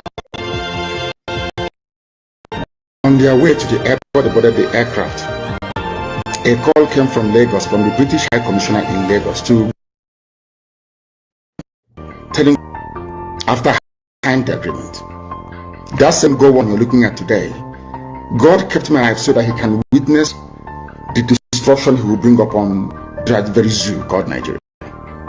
Gowon said, do you to go on to ask him, why did he say no to Aburi? Aburi was restructuring. No one is agitating for restructuring right now has ever gone to go on or gone to Nigeria to say that Ojukwu negotiated restructuring. What happened? They came back and they said no. Ojukwu said, okay, so you want to continue to kill my people all over the place? No. Because of that, I'll declare Biafra. Today, they have brainwashed all of you with the perverse notion and thinking that somehow Ojukwu is for causing a war when opposite is the case. If not now, that after many years of hammering on this very topic, it has now sunk into the skull of people that go on was that not Ojukwu. That's how Nigerians always blaming the victim. And we lost over 5 million people during that very genocidal war. They killed over 5 million Biafrans. They wanted to wipe us away from the face of this very earth. But we survived it. And we are here today. Those they gave birth to have come. We are here.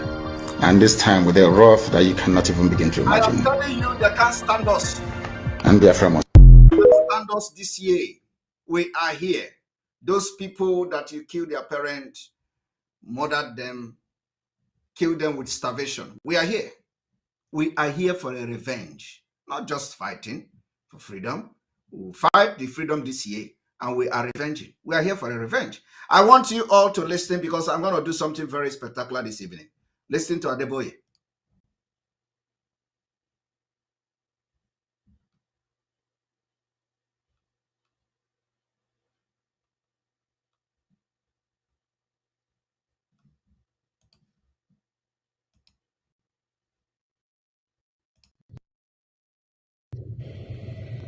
I watch it.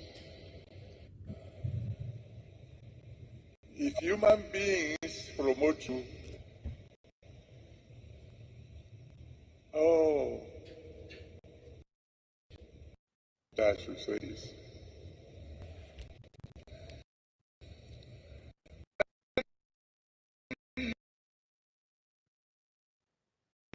The campaign rallies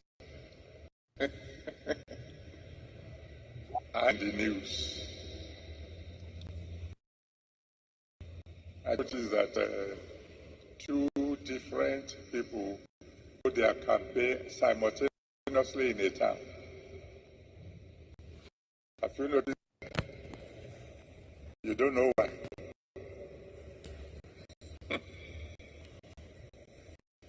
Because majority of the crowd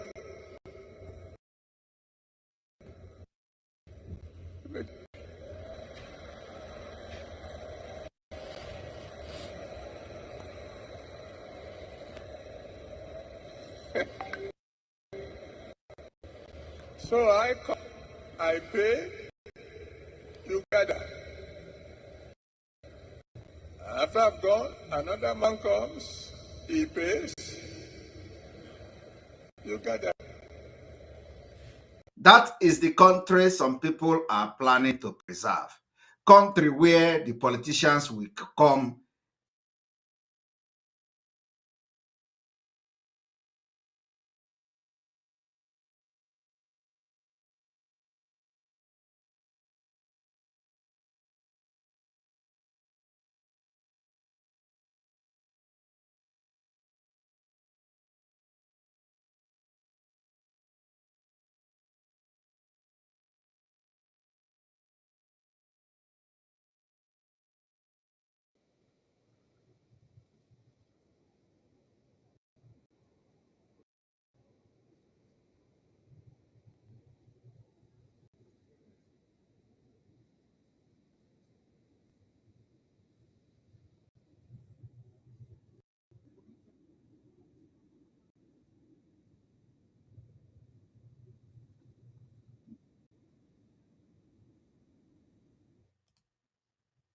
All right. Some people say that there is no sound, so we are going to refresh.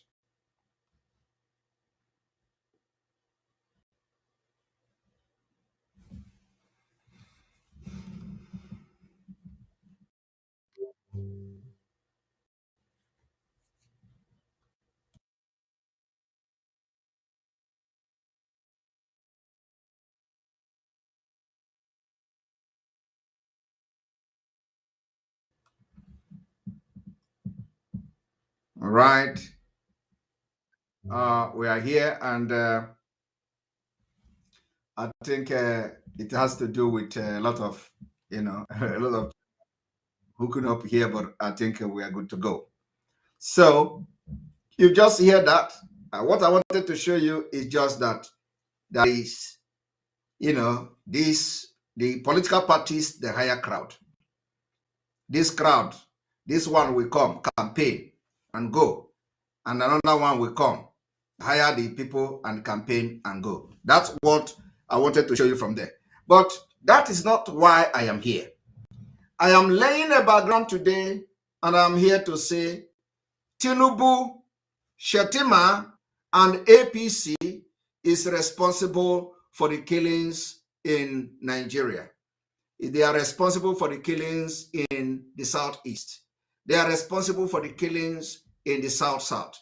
They are responsible for the killings in the Southwest. They are responsible for the killings you see going on today in most parts of Nigeria. And so, what I want to tell you now is that Shetima and Tinubu have brought terrorism closer to our door. Shetima and Tinubu has brought terrorism, terrorists closer to our door. And we must do everything to push them back. I'm going to prove it to you this evening. We must do everything in Biafra land to make sure we push Tinubu and this Shetima very, very far away from Biafra territory. And I will prove it to you today, because we come with evidence. Before I go into this exposition, I want everybody to watch this.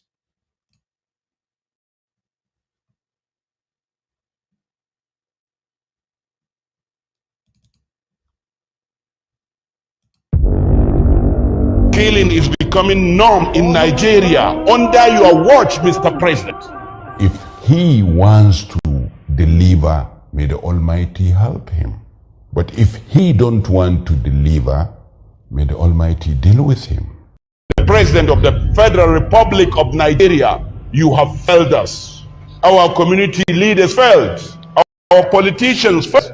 We have all failed. For me to keep quiet and people are dying in the country, innocent children, abducted, and as a father, at this age, as a grandfather, I will not have feeling, or I cannot voice out.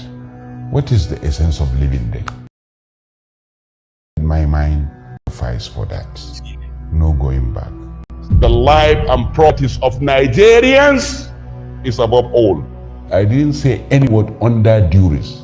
I intentionally said it, and I meant what I said, and I am ready for the consequences. This way that the government is moving is a failure. Kidnapping and abduction has become institutionalized business today.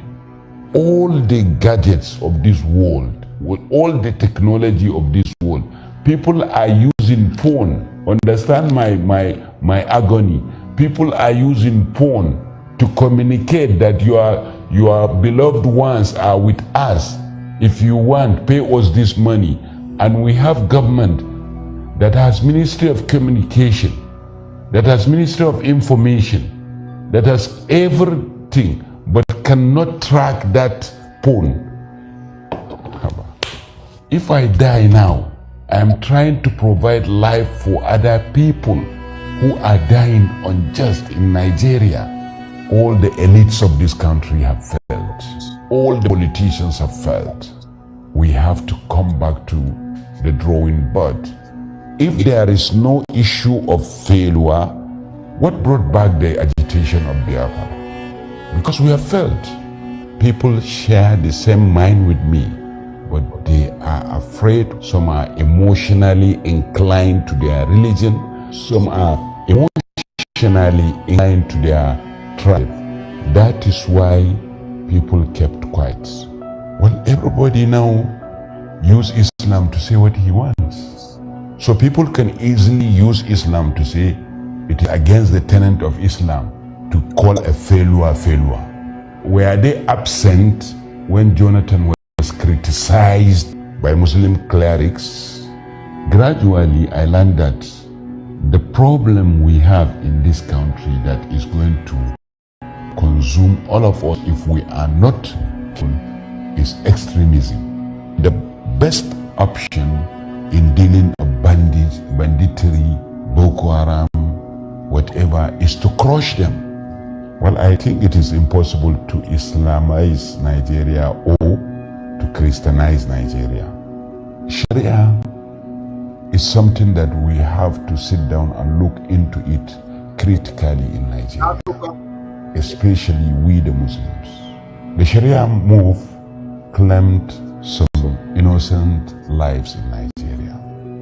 A cleric has no right to pass a judgment. Okay. There is a constituted authority.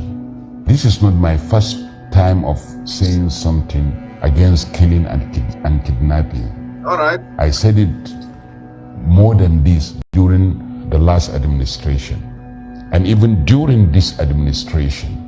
But why is it that this one is so viral? Why? All right. Because Nigerians are tired. The people have the right to voice out now because they are suffering.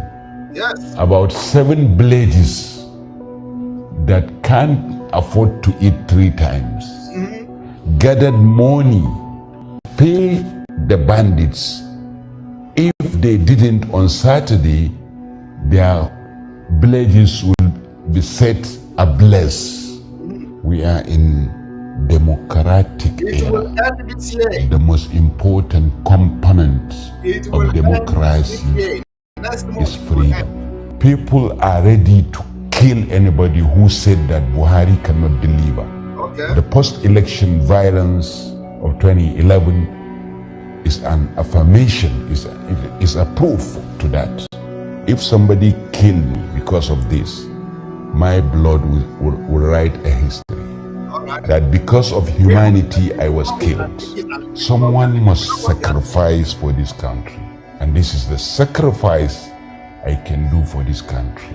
And I have no regret for that. If I am to be intimidated, that means the president himself intentionally don't want to fulfill his promise. Let me tell you, Mr. President, under your watch, bandits are taxing Nigerians. Is that the provision of the Constitution of Nigeria? All right. Now, you all have watched that, okay? But what have come, the good message I brought to Biafrans this evening is that we are living this year. We are leaving Nigeria this year. When I say this year, we have in our estimated time and days, 57 days. 57 days to go from today. How it is going to happen, you will just sit back and watch. Now, I want you all to listen to this man. I want to correct some mistake. There has been a lot of mistake people are making, including those we respect so much. And this man is one of them that we respect so much. But there is a mistake he's making here that I want to correct this evening. Now let us go there. Tinubu has not visited the Southeast, not in primary, before primary or after that. He's not interested. Instead, his deputy, his vice presidential candidate said that Peter Obi will be an Igbo president, not a Nigerian president. He shows you the inner thinking against my people. Why must he say that Peter Obi will be an Igbo president? This is a man who harbored and developed Boko Haram. Boko Haram leaders were caught at the State House of Borno State in Abuja here, and nothing has happened. Nobody. When the Boko Haram started, when he was governor in Borno State, he should tell us how it started. Okay. Why up to today, it's now a good business in this country. Okay. Now, this man, I respect him so much. Okay. But all these people that have been making decisions for us, and he's a Biafra veteran, so I respect him for that. But the problem here is this: all these people that have been making decisions, their opinion matters in our political activities from decade. Now, their judgment, their decisions has always been counterproductive. Till today, it has always been counterproductive. And the difference we are making today is that we will not allow them to make decisions for us anymore. Now, I'm going to tell you now where one of the mistakes that he made in this video. You see, what they are not understanding that they are actually attacking the field soldiers. The field soldiers. They are attacking the product. They are attacking the product. They are not attacking the manufacturers. They are not attacking those who manufacture the product. They are not attacking the factory that produces the product. They are not attacking the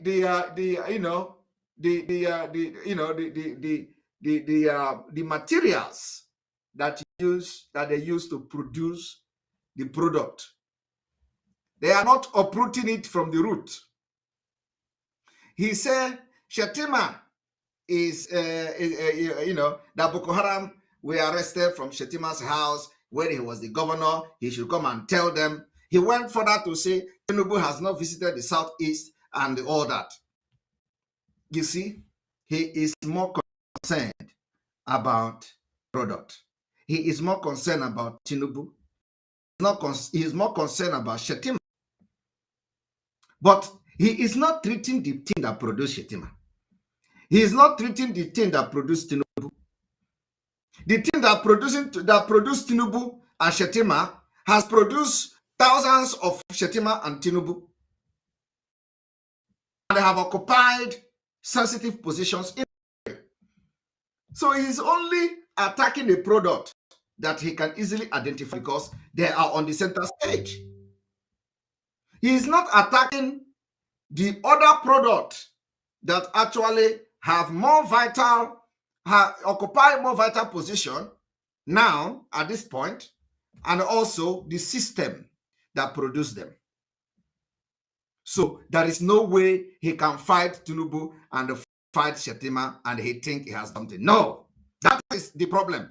That is the difference between us, this generation of Biafra, from this man. The difference between us is that we think beyond their human comprehension. We think beyond whatever they can think of.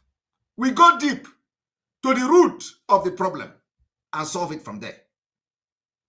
So if you attack Tinubu, you are just attacking a leaf, one leaf from their olive branch. And so have you solved the problem? The answer is no. There are other deadlier people than Shetima. How do you solve it? You only solve it by not being part of them. That's it. That's all. You only solve it by cutting them off. Because you can never change the ideology. The reason you say, where is the Boko Haram he formed? Why did that? You can never solve the ideology that made Boko Haram to be arrested in his house. It is an ideology. Ideology of Usman Danfodio. So how do you solve it? That you saw Boko Haram in his house is just something that mistakenly it happened. You don't know what he's doing in the secret. So what I'm trying to say today is that everybody that is you see attacking Tinubu and attacking Shetima, they are misfiring. You have to check the system that produced Shetima and Tinubu. You have to check the system that allowed them to come out and they say they want to contest president of Nigeria. That is the system that you must make sure you dissolve. Any system that allowed that setup, any system that allowed a terrorist to vie for an office of the vice president, any system that encourages a drug pusher, a criminal that was wanted in America to vie for the office of president, that is the system you must fight. And you don't fight the system by saying, let Obi go into the system. Because Obi cannot fight that system. Obi cannot change that system. The people that Obi is going to work with are the product of the same people that you are fighting and calling terrorists. I want you people to understand that Nigeria has gone beyond anything to negotiate or for somebody to savage. That is why we, the hot blood in us, allow us to fall for anything. Not for Obi, not for Atiku, not for anybody, as the system that produces these people continue to exist. Some people say it's constitution. It is not. Constitution, 1999 constitution is one of them. It is not the major problem now. 1999 constitution is not the major problem. So, and if you just hang it on 1999 constitution, you need a rearrangement to be able to even talk about the 1999 constitution. So when they say it is 1999 constitution, it is a lie. It is a lie. Because what about before 1999? Did you not have Nigeria? Were there no constitution? One thing I want you people to understand is that it is a process that has come this far. And so you know that you hang on 1999 constitution, it can never change anything. 1999 constitution is just what they use, what some of the agents used to deceive you. What we need is not to amend the constitution. No. What we need is a total dissolution. There is a difference between the amending constitution than what I'm saying. We are not into amending constitution. Amending constitution means that you are still going to share some value with the idiot, with the criminals, with the terrorists. Amending constitution means that you are still going to use Nigeria passport. Amending constitution means that you are going to live with a rotten system and then to fight how to amend it. How will you amend your living with a nomadic people? How will you amend your living with a terrorist? How would you amend your living with people who don't have the same mental state, who don't have the same culture, who don't have the same value system, who don't have absolutely nothing with you? It is beyond constitution. We are saying it is called a dangerous diversity. You cannot be together with people that don't have the same culture, the same value, the same nothing in common. We call it a dangerous diversity. So it goes beyond constitution. When you talk about 1999 constitution, those people parading themselves talking about 1999 constitution are the agent of the Fulani Caliphate. They are only after resource control. So do not fall for them. Do not fall for anybody that is telling you 1999 constitution. Because all 1999 constitution can do is resource control. They tell you, oh, there is this exceptional clauses. There is this one in the constitution. You cannot own port. You can't open port in the southeast. Exclusive list. All those nonsense. We have gone beyond those nonsense. We have gone beyond exclusive list. We have gone beyond opening airport. We have gone beyond opening road. We have gone beyond state police. We have gone beyond all those things. They will tell you my constitution so that you are going to have police, state police. No. We have gone beyond all those things. So when I see people talking about 1999 Constitution, it boils and it pains my stomach. Because all those things that they are talking about 1999 Constitution, we have gone beyond it. And like I said, we are not interested in resource control. We are not interested in getting port in the southeast.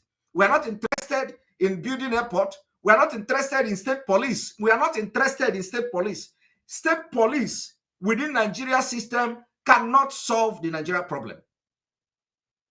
Because you need to understand the people that are bringing insecurity, what are their motive and their ideology. Only when you understand what stand, you will understand that the 1999 Constitution are distraction. So my people, having addressed this 1999 Constitution in a very brief, let us continue with what I have come to do here today. We are saying that you cannot just attack Tinubu and Shettima, and you think that you have attacked the main thing. No, these are just one leaf of the product coming from the root, coming from many, many big trees. And we need to cut this thing once and for all and treat this thing so that we can have peace and progress according to our own pace. That's what we are fighting. And when you look at him, when you look at this man speak, you will understand that it is all about politics. They are only playing politics. They're actually trying to solve the problem that our people are into. They are not trying to solve the insecurity problem. I want you people to understand today, I am making it very open for the very first time. Tinubu, Shettima, APC, and the ruling party or the particular government is responsible for the killing in Biafra land. And I'm going to prove it to you today. Tinubu, Shettima, APC government are responsible for the killings. So if you are thinking that Shettima that Boko Haram were arrested in Shettima's house, I want to open your eye today. I want everybody to come here and see what I'm about to do. The other man was talking about telecommunication, that the kidnappers are kidnapping and they are using telephone to make call and demand for ransom. And nobody is talking about Pantami. Nobody, because he's now hiding. Pantami have remained silent. You know how they do. Once they know that they have something, they will be operating in silently. But he don't need to make noise. So long as he's doing his job very, very effectively, he don't need to talk. He don't need to parade himself. I'm the minister giving speeches. No, he don't need to come publicly and do something. Have you seen Pantami in the public to do anything? No, he is laying low key because he knows that our eyes are very red. So Pantami is now operating on low key. That's all he needs. He don't need all these paparazzi and all that, because he knows, he knows that the torchlight will be on him. Ask yourself, when you are talking about security, when you are talking about kidnappers, bandits, like the terrorists kidnapping people in our land and demanding ransom, who is in charge of the communication? Pantami. Pantami is a known terrorist. Are you all not aware of it? Pantami is in charge. But they are not talking about Pantami. So I want you to understand that this Islamic State is in charge of Nigeria. And that's why we have to fight them this year to get our freedom from them. I know that the fight is not going to be easy. Like we're already in. We're already in the fight. But I will encourage Biafrans to get ready. Listen to instruction. Follow orders that we are going to be dishing out going forward. It is going to save your life. Because they are going to do everything to make sure they sabotage whatever that we are going to do to make us to be free from Nigeria this year. And when we are saying we want to be free, it is not only Biafra that is going to be free this year. A lot of nations will break. Nigeria is going to break into pieces. And we, the Biafra people, are going to make it possible. I am telling you now, it is not a hidden thing. It is going to happen this year. Those of you who are planning to have election in 2023, which is next month, you are going to fail. We will disappoint you and you will disappoint yourself. Now, I want you people to watch this man again.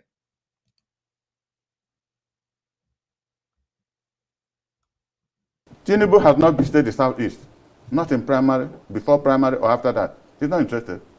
Instead, he's a deputy his vice presidential candidate, said that Peter Obi will be an Igbo president, not a Nigerian president. He shows you the inner thinking against my people.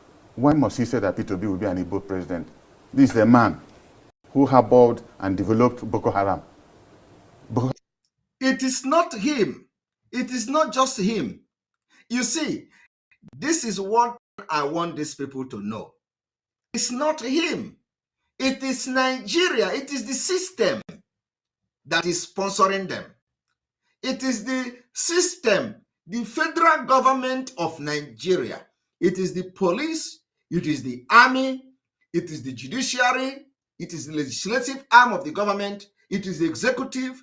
It is all the arms of the government that Fulani controls that gave them the right to be doing what they are doing. So you attacking them is you have not done anything, because there are many people that are worse than them.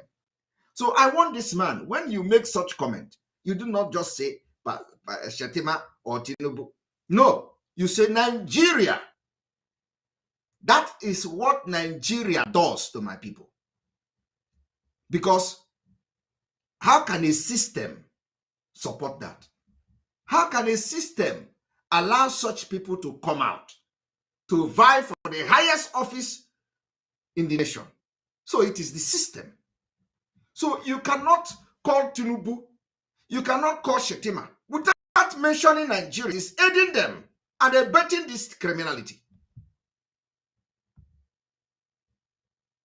I want you people to understand that. I just want to correct this man that next time he must make the appropriate, opinion, make it in a more understandable way. That it is when he mentioned Tinubu, he mentioned Shetima, he must say it is the Nigeria.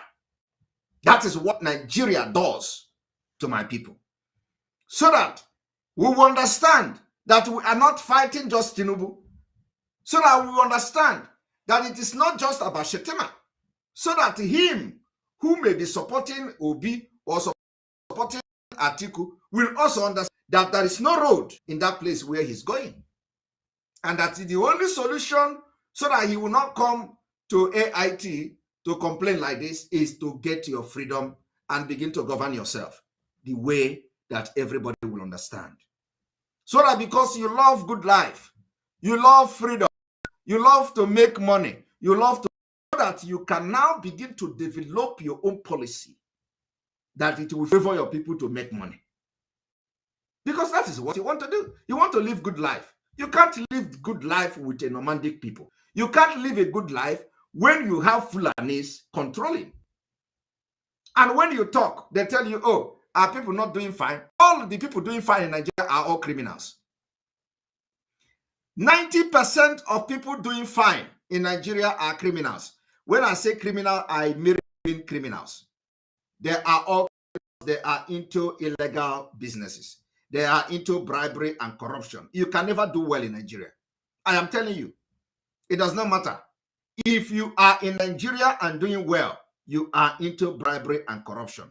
You can never do well. Who are you to do well in Nigeria? You must be collecting bribe. You must be involved into corruption. You can never live in Nigeria with your salary and do well. Never. I challenge anybody that is in Nigeria who claim that they are one Nigeria to come and challenge me that he is living well. And let him or her tell us how he is living well. How does he make the living? Every billionaire in Nigeria is a criminal. I am telling you the fact. Every billionaire, 99.9% of billionaires in Nigeria are all criminals. Nobody in Nigeria is manufacturing anything before they become billionaire. Except, of course, we know those few Igbo people who are manufacturing something. Nobody in Nigeria that is a billionaire today that is not a criminal. 0.1%. You have not been arrested by Interpol, but does not mean that you are an innocent man. You are a criminal. I am telling you, all of them are all criminals. It's just because they have not arrested them. It is the one that arrests, you know. because they can't explain their source of wealth. They can't. Obasanjo cannot explain the source of his wealth. If you talk to him now, he will tell you, I was the president of Nigeria. Being a president of Nigeria does not make you a billionaire. Okay? But touch him, he will say he was a former president. Atiku Abubakar, touch him today. Ask him what he would tell you. I was in custom, and he was selling. He would tell you he was selling cars. He was doing this and doing that. Is that how to make money? And so I just want you people to understand that Nigeria is a criminal country, and we cannot continue like that. We must make sure that is what gives birth to all this insecurity. The insecurity you see today, insecurity. They are the one responsible. Nigeria breed criminals. Nigeria breed armed robbers. Nigeria breed terrorism. Nigeria. So why are you complaining about insecurity? We are only fighting to go away from this particular country that breed all these crimes. When you have criminal billionaires, when you have people who made their money out of crime, and you think that they are not going to be sponsoring people to be causing one problem or the other, because that is from where they eat. So anybody that is saying insecurity in the Southeast, it is being sponsored by the same criminals who have turned election and politics into business. That is the only business they know how to do. They have never worked in their life. They have no decent business. The only thing they do is to go into politics. And once you secure office for the next 4 years, you are going to loot the money that you are going to, spend in the next 20 years, because you can never know whether another government will come and kick you out. Dangote is also the same. Ask Dangote, how did he make his money? He will tell you he's into import, he's into manufacturing. How did he get into the manufacturing? It is all these crimes. They do money laundering, they set up business for them, and they use the money and put into the business. And all those times that Nigeria, all this time that Sani Abacha, Babangida, all of them was into the government. Yeah, military governor, military president, they are pushing drugs and all that. That was how all these people make their money. We know. As Dangote, let us see the source of his wealth, how he started. He will tell you he inherited the money from his Dantata, or the elder brother. Let us go to the elder brother he inherited the money to. How did this person make his money? In addition to that, once the person pumped money into the company, they gave him the monopoly, to begin to do the only person that will have license to do the business. It is all crime. There is no genuine billionaire in Nigeria today, living in Nigeria today. I am telling you the fact. Even when we say genuine billionaire, there is no, I mean it. I swear to God, there is no genuine billionaire in Nigeria. All of them are criminals. And some of them who will tell you that they are into business, that particular business also involves corruption and bribery. They use them to do, they use them to do all this, their contract scam and all that. You see, they will give you contract of 2 billion. You are going to save it, put it to another account, and put it to another account. And before you know it, the government comes, another person cover you up. Before you know it, after 5 years, the money is gone in the system, and then you are a billionaire. That is what they do in Nigeria. We know all those things. I know them very well. Very, very well, believe me. So when I'm talking with some facts that I know. And they know that I know them. So what I'm trying to say this evening is that Tinubu and Shetima, their party, are responsible for the killings in Nigeria today, especially the killing in Biafra land. And that is what I have come here to do this evening. Now let us listen to this man again, so that next time he goes to the television house, he will make the proper statement, which is Tinubu has not visited the Southeast, not in primary, before primary, or after that. He's not interested. Instead, he's his vice presidential candidate said that Peter Obi will be an Igbo president, not a Nigerian president. He shows you the inner thinking against my people. Why must he say that Peter Obi will be an Igbo president? This is a man who held and developed Boko Haram. Boko Haram leaders were caught at the State House of Borno State in Abuja here. Nothing has happened. Nobody has questioned him. When did the Boko Haram started? When he was governor in Borno State. Yet, you want to validate such system. Yet you are campaigning to validate such system that a Boko Haram or Boko Haram members was arrested in the governor's house and nothing has happened to this man. Yet you to continue to be part of a system that will do such thing while Mazina Mikano is in DSS dungeon for asking for freedom. You know, I hope you people understand what I'm saying. How can you now validate such system in 2023? How are you going to be happy when you are dying in your grave that, oh, yes, I'm smiling that I know this truth, yet I support the system? I don't think your dad will be happy with you or your spirit. Okay? Because, you know, what are you going to tell them more when you go to the other world? That, oh, you know that Nigeria is bad and you are supporting Nigeria. Or that you know that Nigeria is bad, you want to support Atiku, or you want to support P2B to come and do it. To come and do what? To come and do exactly what? I want you people to listen and pay attention to the next video I'm about to play.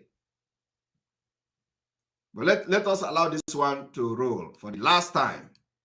Tinubu has not visited the Southeast. Not in primary, before primary, or after that. He's not interested. Instead, his deputy, his vice presidential candidate said that P2B will be an Igbo president, not a Nigerian president. He shows you the inner thinking against my people. Why must he say that P2B will be an Igbo president? This is the man who harbored and developed Boko Haram.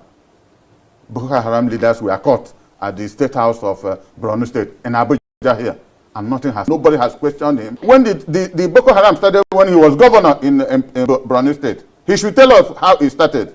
Why up to today, it's now a good business in this country. All right. Yet, we want to validate a country like that. Now, the video I'm about to play now is a very, very important video, which will prove to you that Tinubu and Shetima is responsible for the insecurity in our land. And I want to prove it to you this evening. Now, let us go there. Now, do you see the cap here? This cap here is Special Force. The same Special Force that has been killing our people in Hamufu. The same Special Force that we have explained to you how they kill people in Nsukka. The same Special Force that Asaridu Kubo was displaying, they are the one guiding Tinubu and Shetima's campaign in Edo State today. Are you people following? Look at it. The same Special Force that was butchering our people in Hamufu. The same Special Force that was butchering our people in Nsukka. The same Special Force that was seen with Asaridu Kubo is the same Special Force that is guiding APC. We will continue to ask this question, and that is why we will not allow them in Biafra land. Anywhere you see anything like Special Force, they are the terrorists that are killing our people. Have you seen it? I want you all to watch this. Look at the same Special Force that was killing our people are guiding Tinubu and Shetima. Where is the Nigeria army? Where is the Nigeria security? Is this Special Force repented Boko Haram members? And these are the people killing our people. And everybody is keeping quiet. I am asking, when are they going to tell us in the public what is the Special Force all about? When are they going to tell us in the public what is the Special Force doing in the Hamufu forest? When are they going to tell us in the public what is Special Force doing with Asaridu Kubo? When are they going to tell us in the public? Why is the people with Special Force are the one killing our young men in Biafra land? I want all of you to watch. Today in Edo State, the Special Forces are the one in APC campaign. The opportunity to learn more in the computer. Are you Special Forces officer? special forces officer, a terrorist party, a terrorist state. Everybody have seen that this particular special forces has been killing people in a Hamufu. Proud. Everybody see how Asaridu Kuba was dancing, that they have sent their special forces to Hamufu to butcher our people. It was after they killed in a Hamufu, they had to invite the military. Them themselves called the military. After they killed in a Hamufu, they called the military. The military came. And they begin to drag one of the corpses of the people they killed. The community and the Nigerian military begin to drag the corpse. So, Ndi Igbo, those people that call themselves Ndi Igbo, or whatever you call yourself or your group, are you people not seeing it? This is the reason why, not only that we are not going to allow Tinubu or his party anything to do in Biafra, but there is no political campaign in Biafra land. We have banned it. No Nigeria. The only political campaign we want is the referendum campaign. Come and campaign that we are not going to vote for Biafra exit. Come, bring your reason and begin to convince Biafrans that they should not vote against Nigeria. Extension of our business in Lagos State then. Obasanjo, instead of expansion, he won contraction. He stopped it. Since our local government money, our salaries, what the level of wickedness is that? If I take all the money you work for in 30 days. Look at it, oh. These are the people that are campaigning to become president of Nigeria. Why they already have the people that are killing our people in the Hamufu and the Biafra land, guiding them in the campaign. They have those who want to kill us already. They are the one guiding them. So they have actually legitimized the killings in Biafra land. They have legitimized terrorism in our land. They train those who come to our community to kill our children and our women. And they are the one guiding them. Out of it, you have bought milk and credit. Even maybe cannot save. Gary too. And the woman, where they sell barley, and they expect you to pay her. Obasanjo take the money and seize them. Will you call that person a good man or a wicked man? Wicked man. Say it again. Wicked man. So, if he say he had done somebody for you, no be poison he won't give you.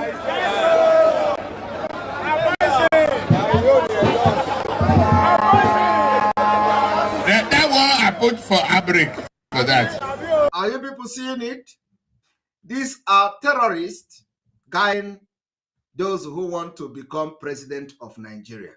You see, and the problem I have with the people that are talking about it, about Tinubu and Shetima, is that they can't solve the problem by attacking Tinubu and attacking Shetima.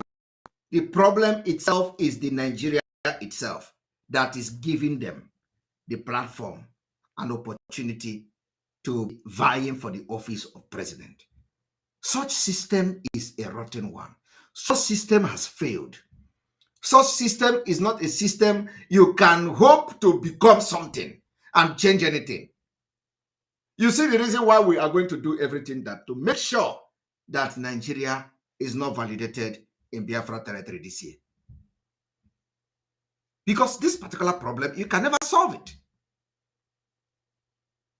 you can never solve it. So do not go and start wasting your time to support P2B or to support Atiku. I'm still going to come. You see, let me tell you, you people don't know what I'm going to do this evening. Let me show you one thing. Because I'm going to show you one thing.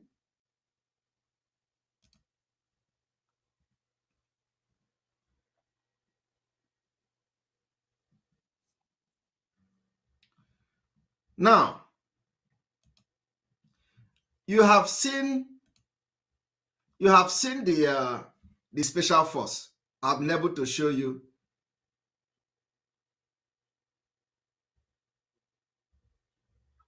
I've been able to show you that the people that are sponsoring the killing in Biafra land. You have seen the special force, right? Now let me show you something else.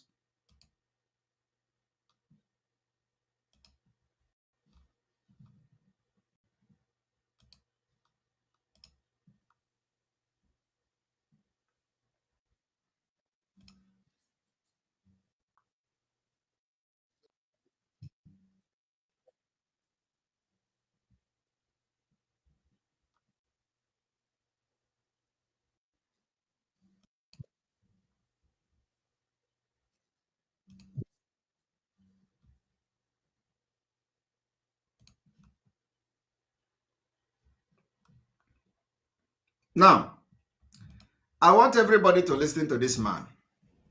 Okay?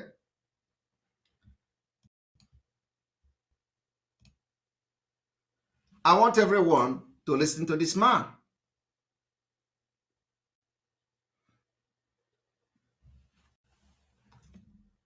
I want you to listen to this man. There is something he did here. And honestly, when you think, hypocrites doesn't, it smells. It smells. It smells. I want you to watch. To call a spade in this country. That was a disgrace on Nigeria as a country. That a presidential candidate went to Chatham House, where he's supposed to espouse his idea, and he's calling people to answer questions that were asked from him. Can't you see the way that journalist had to ask him, sir, is this how you're going to be calling people to answer questions for you, when you are supposed to be the one speaking yourself? He called Nasir El-Rufai to speak on security. Has Nasir El-Rufai been able to sort out this problem of insecurity in Kaduna State? Now, you see, this man will show you that none of them will be able to do anything because Nigeria is a failed state. This man is here telling you that Tinubu called somebody to answer a question for him, and it becomes an excuse. The same thing P2B have done. Okay? The same thing P2B have done. When P2B was asked a question about education, P2B now took microphone and walked to the committee or to the panelist, who is a professor. P2B took microphone, walked to the panelist, and told one of the panel, please answer this question because you know something about education. How many of you watched it? How many of you watched it? What I am here is to tell you that none of these people can salvage Nigeria. Nigeria is gone. The only thing we are going to do is to help in destroying it this year, making sure that we resolve it in peace or in pieces. So I want to see your comment. How many of you have seen the video of P2B taking microphone to go and give to a professor who was sitting in a panelist chair to answer question for him? The question that an audience, either a journalist, asked P2B about education. Please, how many of you watched that video? Show us the video. I haven't seen. Truth. All right. All right. Is that I should show you the video? Okay. One moment. One moment.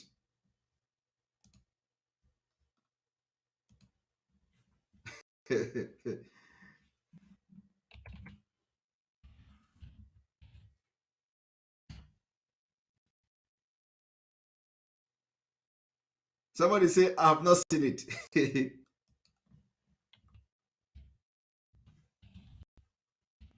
You know, you people don't know anything now.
So none of you have seen a video of P2B in a conference. Some of you have not seen a video of P2B in a conference where they ask him questions and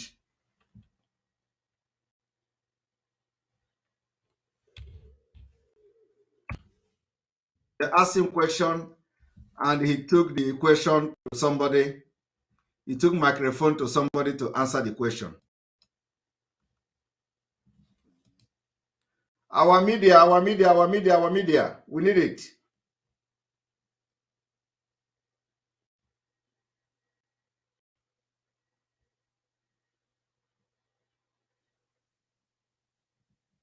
Our media, our media, our media.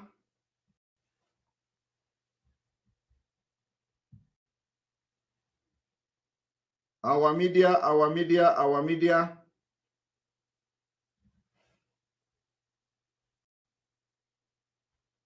A moment.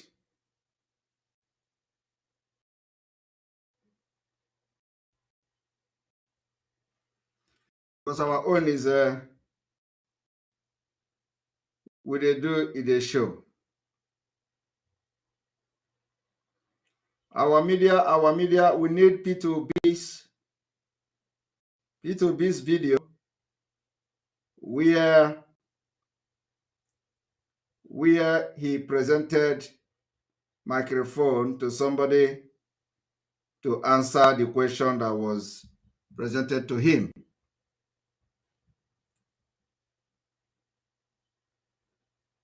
And please, if you go to the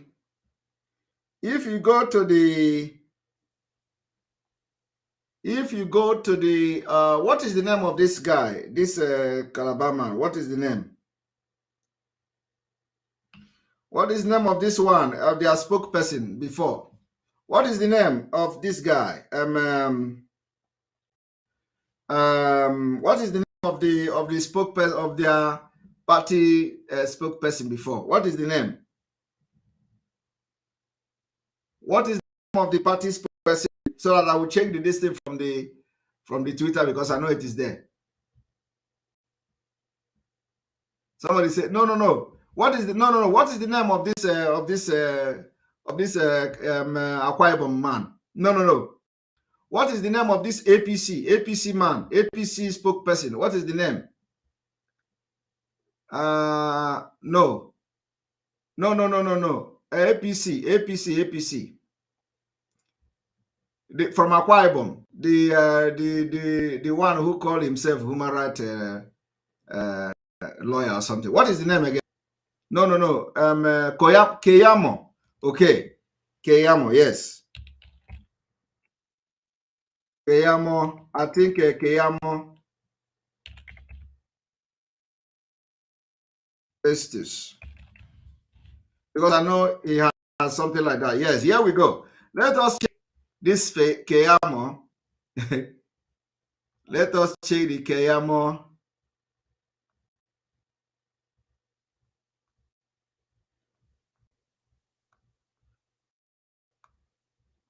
Because I want to show everything.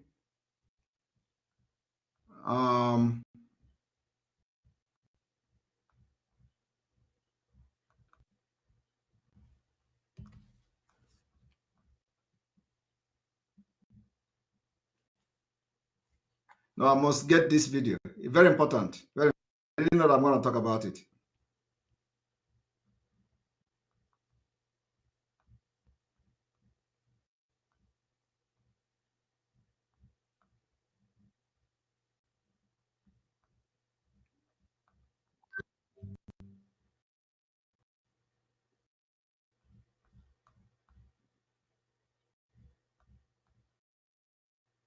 How many of you watched it when they asked the question?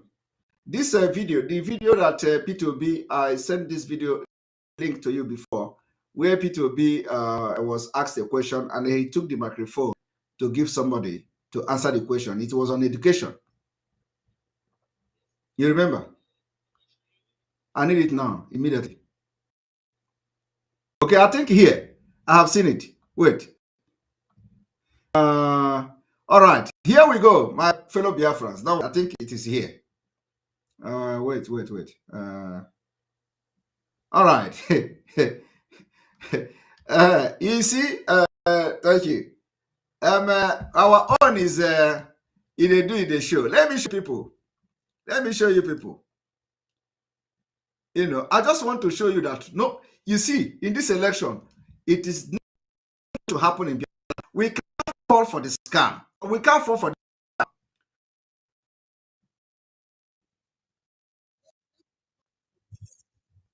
This is P2B. I follow them.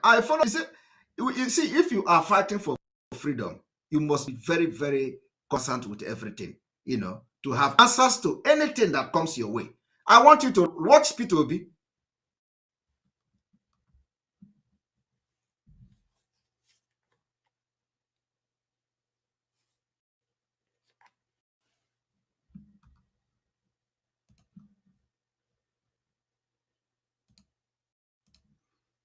Now, the picture, download the video of that aerofoil sent to me. Yes. I sent it to you, right? Yeah. So how would you make us to change that narrative? Thank you. We have 4 questions now. So let's deal with the 4. Okay, for now. For now. And we'll start with the last one. I want Professor. The professor. I want you to tell us our education is. You see? Are you hearing it? This one passed me. This one passed me. Are you hearing it? Peter, this one passed me.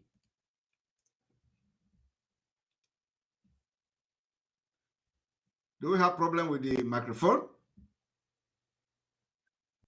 Can you hear me? Can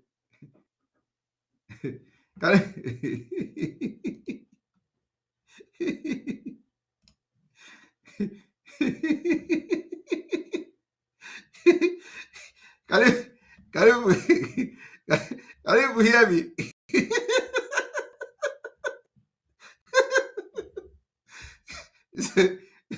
No, you see, we want to show you that none of these people parading themselves will save Nigeria from disintegrating the sea. I want you people to understand that there is nobody. All of them are just selfish. See, P2B is telling you that this one passed me. Yet, this Arafai, you know, is attacking Tinubu, the terrorist party. Okay? Listen to it again.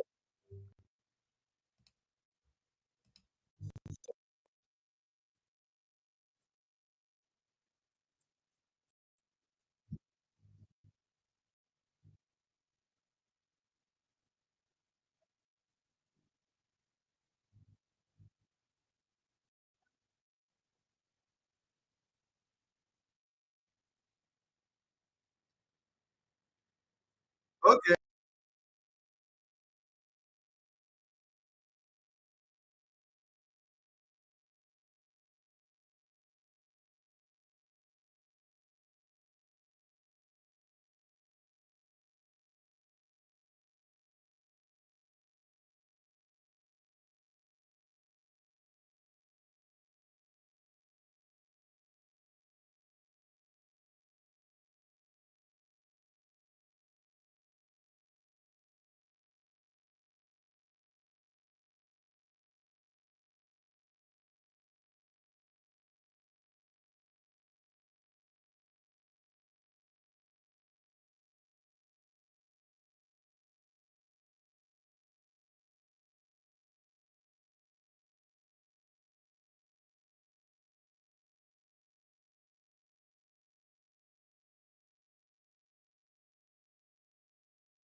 All right, you're welcome back. You're welcome back. You're welcome back.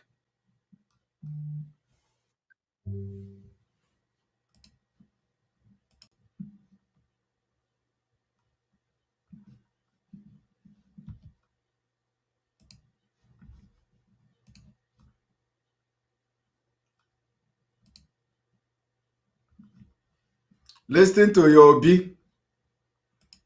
Yes. So how would you make us to change that narrative? Thank you. We have 4 questions now because you answered 2. No. So with the 4. Okay, for now. For now. I will start with the last one. And I want Professor. If he's a professor, I want him to tell us how education they stand. Prof. This one pass me. You said this one pass me. Now they hear them. Yes. So how would you make us to change that narrative? Thank you. We have 4 questions now because you answered 2. No. So let's deal with the 4. Okay, for now. For now. I will start with the last one. And I want Professor to tell us, if he's a professor, I want him to tell us how education they stand. Okay. Prof. This one pass me. You see? This one pass me. Now, you see, he said this one pass me.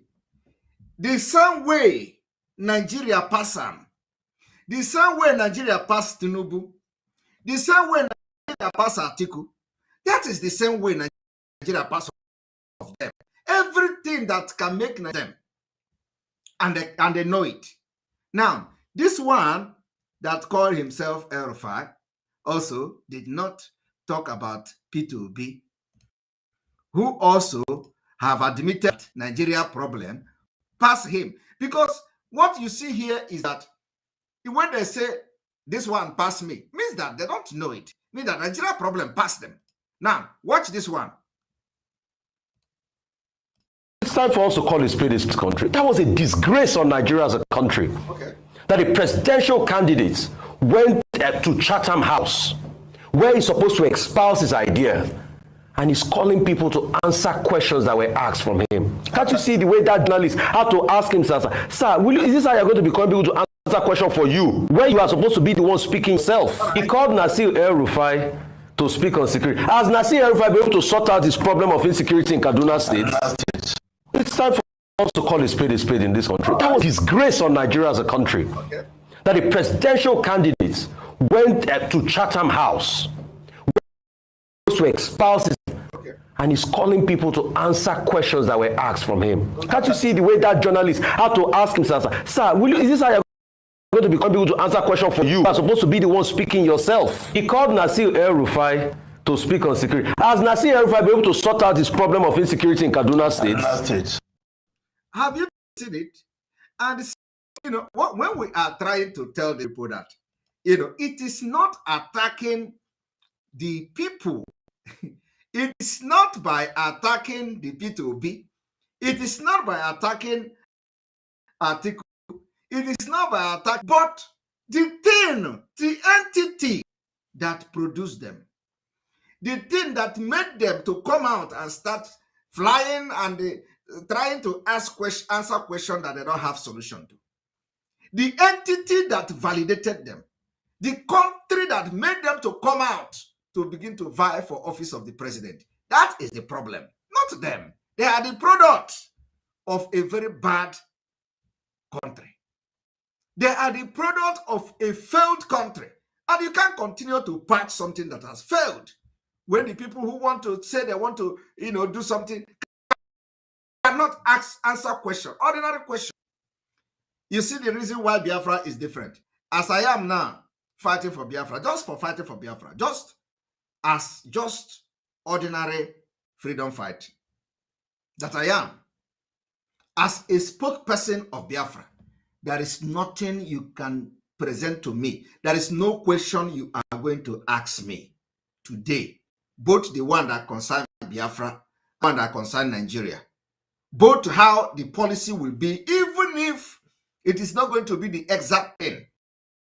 There is no question you ask me today, and I will not address it. It may not be the, but to the best of my knowledge. There is no question. So, if I cannot answer a question about Biafra, why am I fighting for question for something that I don't know? If you claim you want to do something to Nigeria, you want to change Nigeria, why are you fighting? You can't answer a question how you want to make Nigeria work. That is why he's running away from coming to our program. We challenge him to come so that he questions how he is going to make Nigeria better. How he's going to do that his Igbo brain to make Nigeria work. He's running away. Because if he come to my program, I will ask a question and he will not be looking for a professor to give the microphone to answer the question. So you cannot be vying for the office of a president in a failed country, in a terrorist country, when you don't know how to solve the problem. Even if your answer is not the best, but let us know that you have knowledge about something. Okay? Let us know you have knowledge about something. I can't just come and start fighting for preaching Biafra, and then I cannot be able to answer question concerning Biafra when somebody asks me a question.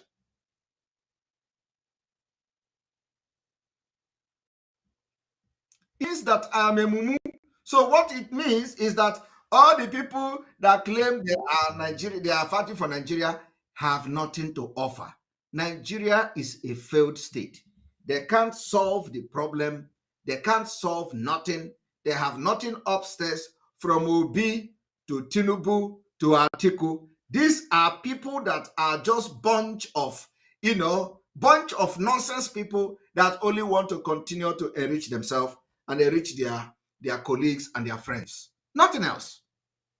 Obi claimed that he is the one who made the Anambra education this and that. Obi said he changed the Anambra, he did this, but he said he was campaigning using school and education. That while he was Anambra governor, education did this, and when they presented a question on education, Obi cannot answer it. Obi cannot answer it. So he has no knowledge of his own. He has no knowledge of his own. Nothing. No, the same thing. It is the same thing everywhere. The same thing everywhere. If I say it, a lot of people didn't believe me. Because that is, you think that I cannot come here and begin to talk something when I'm not sure about it. When I watch this video, I have not made it public. I watch this, because you have to follow them. You have to watch. Sometimes take time to watch and see what is happening. Able to, educate people.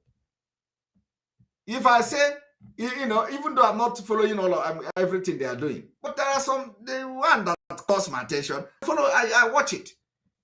A lot of you don't know this video. A lot of you didn't know, but it is existing. It happened. And even worse than this is there on social media. Only that you don't have the time, or you don't have the interest to go and watch it.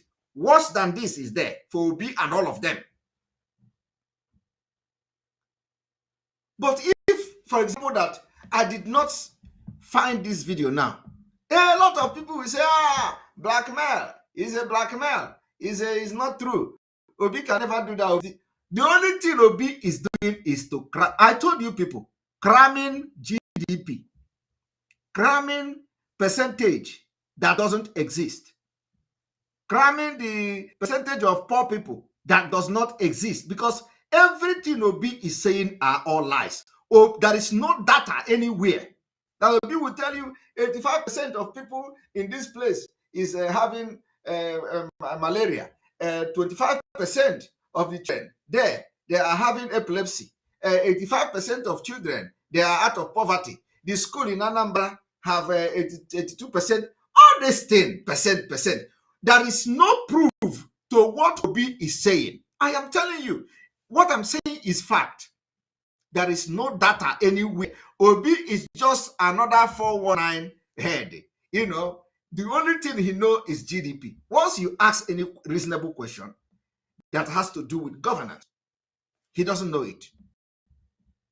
But you tell him what is the problem of Nigeria. He tell you the problem of Nigeria is economy. Economy is not problem of Nigeria. Problem of Nigeria is dangerous diversity. The dangerous diversity gave birth to nepotism. The dangerous diversity gave birth to corruption. Dangerous diversity gave birth to all the impunity, even the terrorism that you see today. Kidnapping, dangerous diversity gave birth to kidnapping. Dangerous diversity gave birth to banditry. Dangerous diversity gave birth to Fulani herdsmen killing. Dangerous diversity gave birth to all the things, Ruga, waterway bill, everything you see today happening is as a result of dangerous diversity. So how can somebody come to tell you that Nigeria problem is economy? You see that we are not in the same level, and we are not in the same lane. So you cannot convince me after knowing what I know, what is fact, and then you come to say I should somebody who have not identified the problem of Nigeria. That the problem of Nigeria is not economy. It can never be economy. Okay? It can never be economy. The problem of Nigeria is dangerous diversity. That dangerous diversity gave birth to the economic issue you see today. You cannot solve economy while you still have the dangerous diversity, giving birth to all manner of things. Do you understand my point? So this is where they get it wrong. And you can never solve the problem without solving this dangerous diversity. Once the dangerous diversity is solved, economy will fix itself. Once the dangerous diversity is solved, terrorism will go. It's gone. Once the dangerous diversity is solved, other petty criminals and the crimes will be taken care of. Once the dangerous diversity is solved, economy, the education, social amenities, road, everything will fix itself. But in the midst of this dangerous diversity, nothing will ever happen unless in Nigeria. That is the root cause of the problem. So I have challenged you, Obi. Come and convince me so that I will ask you a question. And let us see how you are going to do these things. Let us see how you are going to solve Nigeria problem. Because for me, I am very, very sure that it is not economy. I have just explained the problem. Very, very common sense. So it is not economy. So let Obi tell us how he is going to solve this dangerous diversity as a problem. Explain it. In the National Assembly, there is dangerous diversity. In the executive, there is dangerous diversity. In the judiciary, there is dangerous diversity. In the system as a whole, the dangerous diversity. The dangerous diversity is that Nigeria is releasing 613 terrorists, Boko Haram, the so-called repentant Boko Haram members, while Mazi Nnamdi Kanu, who is an Igbo man, a Biafran, is still languishing in DSS dungeon for calling for the freedom of his people. That is as a result of dangerous diversity, which lead and gave birth to nepotism, favoritism, corruption, bribery. Because if Mazena Bikani is a Boko Haram, by now he would have been released. That is what it means.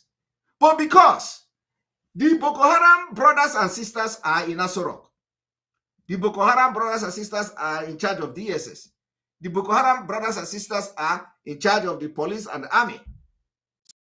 Release their brothers while they detain other people out of dangerous diversity and nepotism.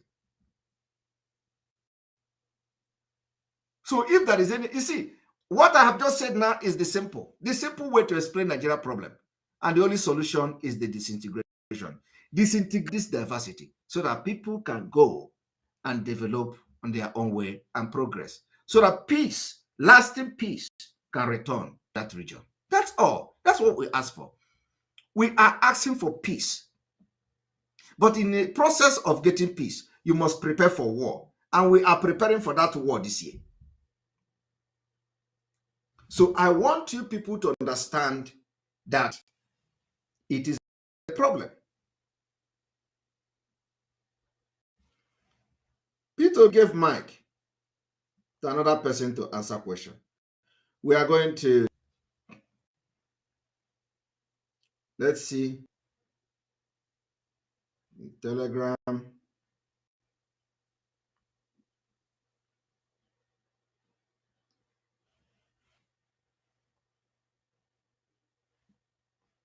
A moment.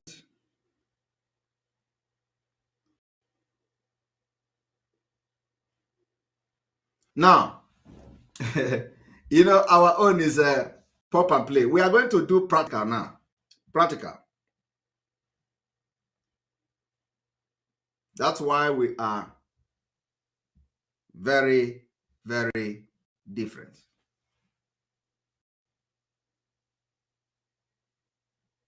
We are different.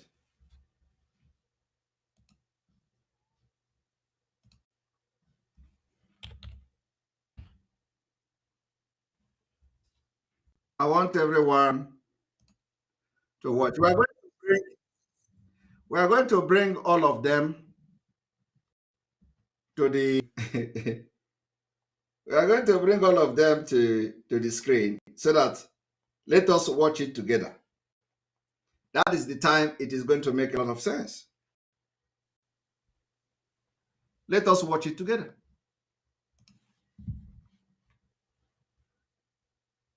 Here we go.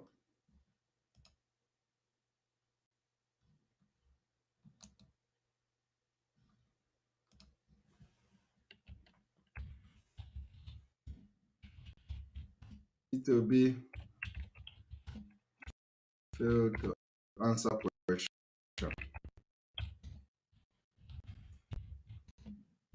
Education. So this one pass me. If the thing did not contain this one pass me, you know, is not complete. It must have this one pass me. Okay? This one pass me must be inside it too. You know that it is not complete. It must have this one pass me. That is the cocoa. Here we go.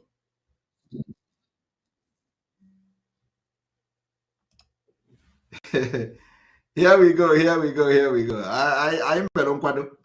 I am going to pull the video of P2B, the video of Tinubu, and then the video of this RFI, you know, where he is shouting, yeah.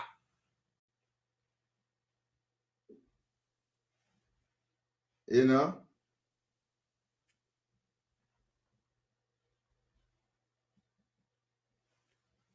Yeah.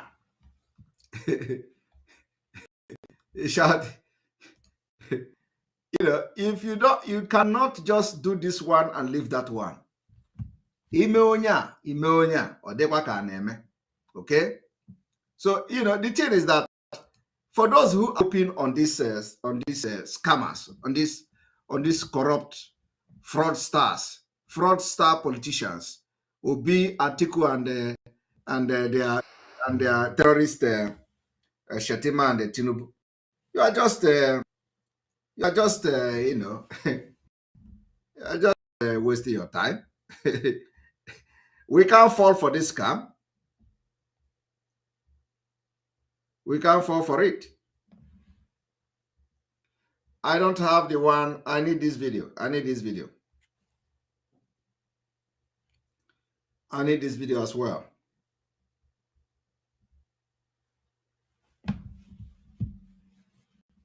All right, just one moment. We are rounding up to get the video. Okay, that is the video. All right. Okay. Okay. All right. You got it. You got it. You got it. You got it. You got it. You got it. You got it. You got it. Hey, never mind. Never mind. Never mind. Never mind. Great. You got it. You got it. I never. I didn't see. I didn't see.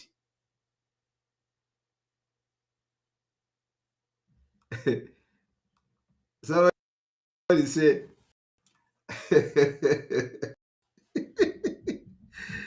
You got it. You got it. You got it. This one passed me.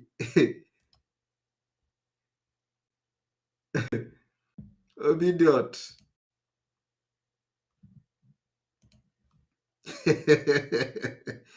He said this one passed me. And I'm going to click on.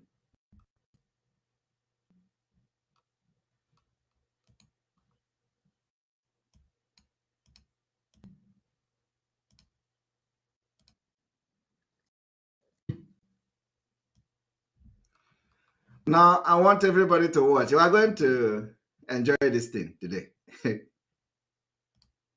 Yes. So how would you make us to change that narrative? Thank you.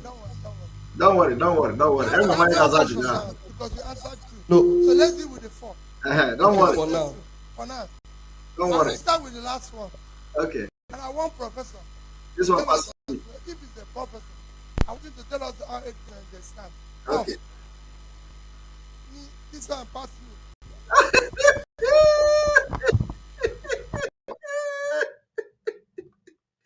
Hi, Chineke. This one passed me. Let us go to this one.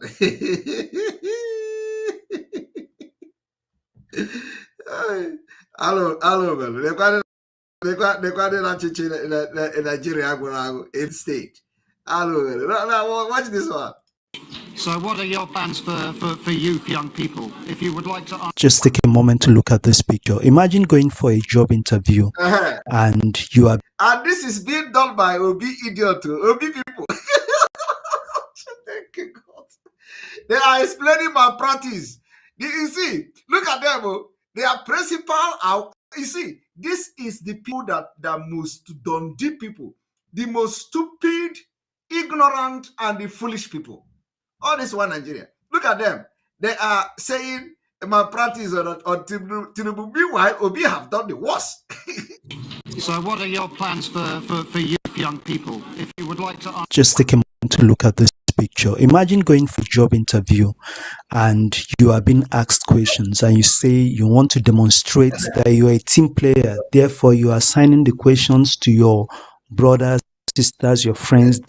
While the questions were being asked, the people he went to Chatham House with were assigning the questions to themselves. So you can see right here that it was immediately after the last question, when Tinubu was about to start answering, they brought the paper, giving him the names of the people to answer the questions. And that's not all. You will still see this repeat. They gave him another paper for the third question for him to assign it to another of his boys. Now, let's now go over to what Hossein Rufai and other presenters at Arise TV said the other day. Do remember to subscribe to the channel and also like this video for it to circulate around YouTube. And please drop a comment about what you think. I really want to know what you think about this. My name is Anato Green and I just want a Nigeria that we all be proud of. He just wants a Nigeria that all of them can be proud of. And when you listen to that, he is supporting P2B who have come to distract our Biafra. Look at the percent P2B here. Yes. So how would you make us to change that narrative? Thank you. Don't worry. We have 4 questions now. Don't worry. No. So let's deal with the 4. All right. Okay, for now. I will start with the last one. And I want Professor to tell us, if it's a prophecy, I want you to tell us how it can understand. Okay. This one pass me. All right. He said that this one pass me. This one can't pass. Yes. So how would you make us to change that narrative? Thank you. Don't worry. Don't We mention. have 4 questions now because you answered 2. No. So let's deal with the 4. Okay, for now. For now. I will start with the last one. And I want Professor. One of the idiots here called Samuel said that if Biafra did not come this year, then he is a goat. Let me add that in addition to your goat, if Nigeria did not conduct election in Biafra land this year, you are calling you a goat is an insult to goat, because goat get brain. The goat, in fact, some people are even taking goat as pet these days. I have seen people that own goat as pet, and the goat is learning. The goat is even very smart these days. They don't allow, they don't jump into a moving vehicle. They don't allow moving vehicle to kill them very easily like before. And goat these days even come to collect food from your hand if you are eating. Even in this failed nomadic state called Nigeria, goat, I have watched where goat is coming. Where somebody is eating bread, the goat is coming to take the bread, which means goat these days can eat bread. And not like in the olden days. In the olden days, goat doesn't come closer to, goat which bread. Goat don't know what is bread. So goat is actually developing brain these days. That people are now having goat as a pet. So calling you goat is an insult to goat, because goat have brain. So what are we going to call this man?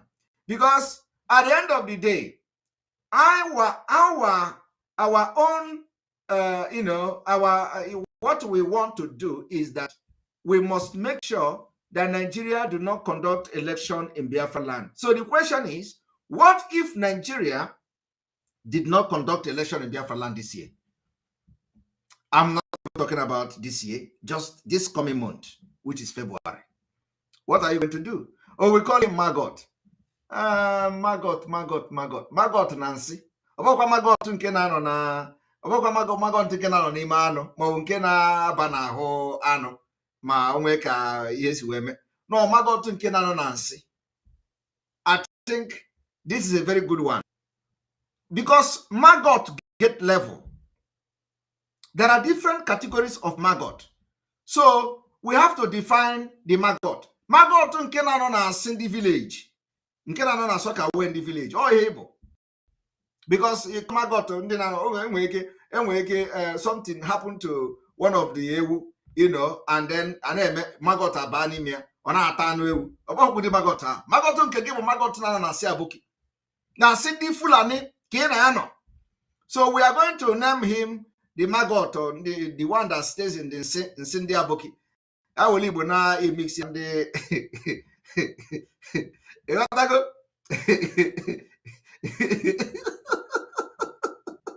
so see maggot nke ya anara aba na anu ewu, ọ na-agwa na aba na eri eri.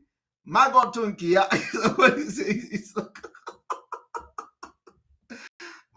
maggot na nsi Abuki, nsi Fulani. And the Fulani does not poo now. The Fulani na anyu nsi.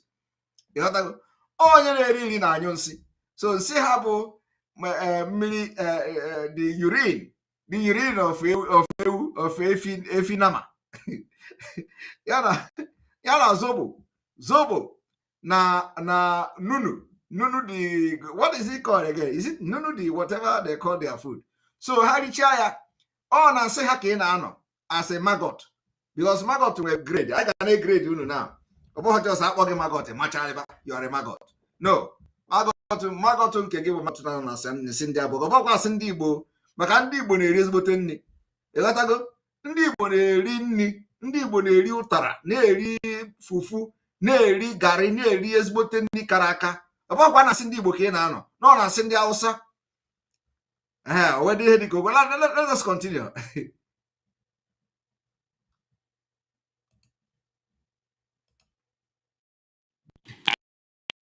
The first one to Dele Alake. He will choose the first question assigned to Dele Aleke because they are not the problem of Nigeria. They cannot solve it. They can't answer the question of Nigeria that they want to be president. And the second question assigned to Nasiru El-Rufai. Okay. The first question assigned to that. The second question assigned to Nasiru El-Rufai. They don't know how to solve Nigeria problem on their own.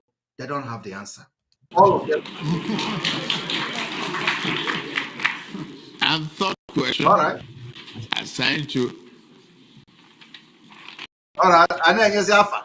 They are not good names. To Ben Ayade. Okay, Ben Ayade. All right. All right. I mean, I have a lot to say. Okay. Let's not deceive ourselves. What I saw at Chatham House was a joke. It felt like a scene from Ghanaian comedian Shatabando. Okay. It's a big joke. Let's not deceive ourselves. We want a good country and want people to state it. Yes. I get your point about delegation. What nonsensical delegation? Okay. When have you seen Rishi Sunak call people to come and answer questions for him when he's debating the opposition leader at the Prime Minister's question time? All right. But this same Useni is also supporting this Obi, who is also delegating. Yes. So how would you make us to change that narrative? Thank you. Don't worry. We have 4 questions now. 4 questions. No, answered by 4 people. Okay, for now. For now. I will start with the last one. And the Obi own is even worse. Obi own is that Obi say, this one pass me, which means Nigeria pass him, Tinubu, Nigeria pass him, Atiku, Nigeria pass him. That is why we are opting out. Dangerous diversity. They can't solve the problem. Obi own is that he confessed this particular question pass me. Yet, this Useni is yet to address Obi. One professor to tell us, if he's a professor, I want you to tell us our education is the stand. Prof. Because this one passed me. This one passed me. All right. Hi. We need to, I want to see whether I can pull it so that all of them will be playing, side by side. You know what I mean? Yeah, Otoba.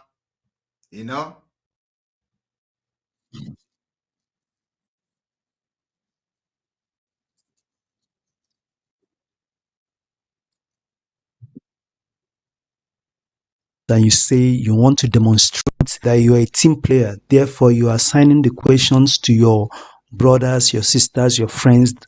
While the questions were being asked, the people he went to Chatham House were asking the questions to themselves. So you can see right here that it was immediately after the last question, when Tinubu was about to start answering, they brought the paper, giving him the names of the people to answer the questions. And that's not all.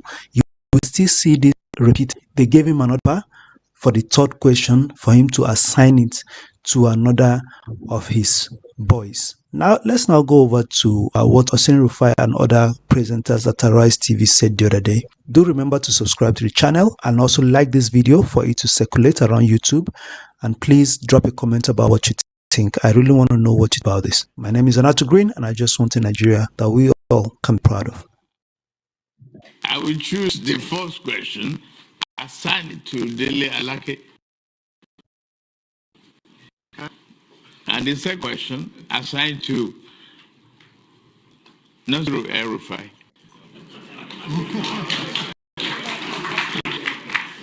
And third question, assigned to Ben Ayade. All right. I mean a lot to say. Let's not deceive ourselves. What I saw at Chatham House was a joke. It felt like a scene from Ghanaian India Shatter Bundle. It's a big joke. Let's not deceive ourselves. We want a good country. We want people to state it. What nonsense.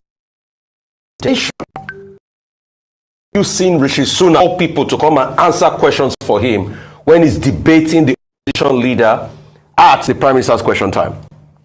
Out of the 16, over 30 hostings they had, when did you see Rishi Sunak, another person, to come and speak for him when he's supposed to address the people? It's time for us to call a spade in this country. That was a disgrace on Nigeria as a country. That a presidential candidate went to Chatham House, where he's supposed to espouse his idea, Are you listening? and he's calling people to answer questions asked for. That journalist had to ask him, sir, is this how you're going to be calling people to answer questions for you? When you are supposed to be the one speaking. All right. He called Nasir El-Rufai to speak on security. Has Nasir El-Rufai been able to sort out this problem of insecurity in Kaduna State? Kaduna State. Eh? It was a bad call. Has he been able to sort out his problem of insecurity? If there was an army general retired in that gathering, He called somebody to come and speak for him as regards the economy. APC government not prevailed over the economy that has gone downward the drain. They promised over 27 million jobs. They can't give it. Third quarter 2020 now. We've not seen unemployment numbers. I dare the MBS to release statistics for unemployment numbers as we speak. Okay. I feel ashamed as a Nigerian. Right. I've got nothing against presidential candidates, but I am a Nigerian, and when a Nigerian presidential candidate should go and make us proud at a public gathering abroad, they should also remember that people like us are Nigerians. Okay. And anything they say about Nigerians overseas, it robs us of on our image. Which one? Which one? Rufai. Section 5, 1999 Constitution allows the Nigerian president to delegate authority because the powers of that executive branch is concentrated in the person of the president. Okay. But as Rufai said, people should not, did you say chicken and egg or something? Counting their chicken before they are people should not count their chicken before they are out. So when a man wants to lead, he's coming for an exam. People want to assess you. Yes. My friend, you do the questions yourself. If you ask other people to come and ask, that is called cheating. Cheating. The invigilators will be wondering whether you know what you are putting yourself into. No. And the buck stops at the table. Situation have been even in private sector at top level meetings where the CEO would delegate to the head of a business to respond to it. Yes. So however, let me land. However, as the buck does stop with the CEO, and he's able to articulate himself on every issue, even if not as from an expert perspective, but have an overview to respond as all other candidates have done. So that's where I'll fault that. I don't think he's not able for a better response, especially if they are members of his team. However, I do think that he ought to have been able to speak to every single issue and ask for an in-depth response from his surrogates. But in terms of I'm happy to see a candidate presenting for his team forward that these are my potential members who are going to help me take this nation to greater heights, because leadership is not by one person. Yes. It's not by an individual. Still members will still have to go to Senate. They will still have to go to Senate. And Ayo, a shadow cabinet has been fully appointed already. It's different from this. These are campaign surrogates and friends. There's a huge difference with a shadow cabinet. In fact, a shadow cabinet, positions have been given already. That's why we have shadow Brexit minister, shadow chancellor of the exchequer, shadow this, shadow that positions have been allocated. But what positions were Dr. Bati said potential minister of police officer. No, he was just joking. He was just joking. I'm sure Nasir Rufai doesn't want to be police affairs minister. He will prefer the oil ministry. Ruben, two things. Look, we don't want a situation tomorrow. We will not hear that a cabal has hijacked our president. You know, we heard that. Yes. And from whether you call it teamship, I don't know what that means, or in future we will not be hearing that is taking decision for our president. We don't want that. But from the performance of yesterday, if you I cannot come to our town hall meeting.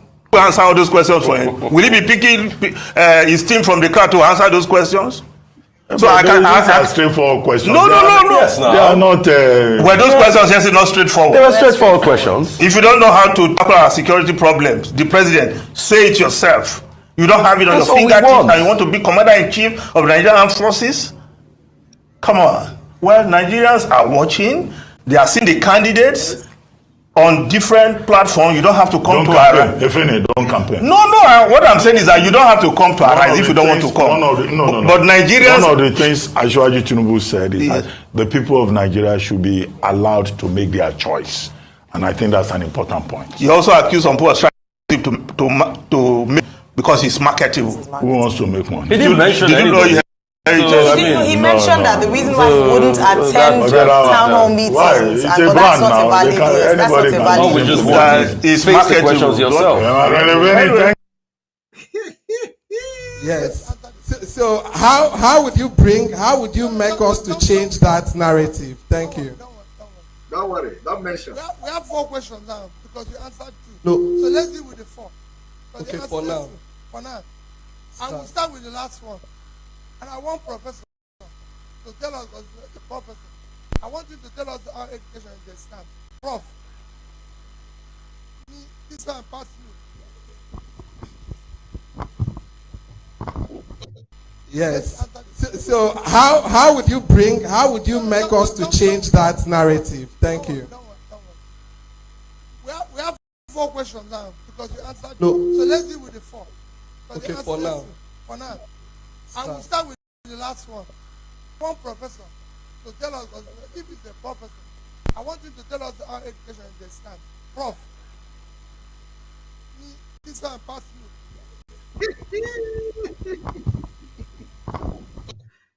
All right. Thank you very much. Thank you very much. Thank you very much. You have all seen it. What we have tried to do this evening is to prove to you that Nigeria is dead. Nigeria has failed and will never rise again until it disintegrates this year. And of course, listening to this special announcement this evening, as we progress and move from step to step, preparing for the exit of Biafra and many things that will happen this year. Listening to this very, very important announcement.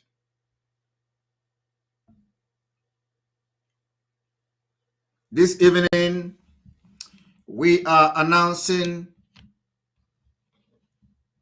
the Biafra Medical Practitioners Group. The activation of the Biafra Medical Practitioner Group officially this evening.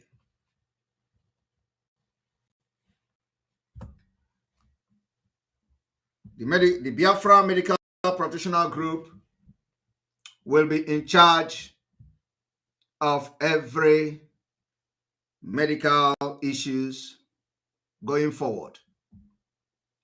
And because of the health condition of our leader, Mazi Nnamdi Kanu, and many things that we follow, it has become imperative to activate the Biafra Medical Practitioners Group.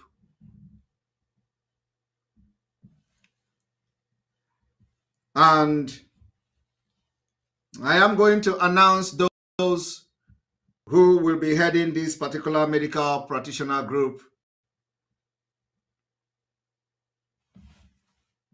Dr. Sam Agubosim will be the MD, the president of the Biafra Medical Practitioner Group.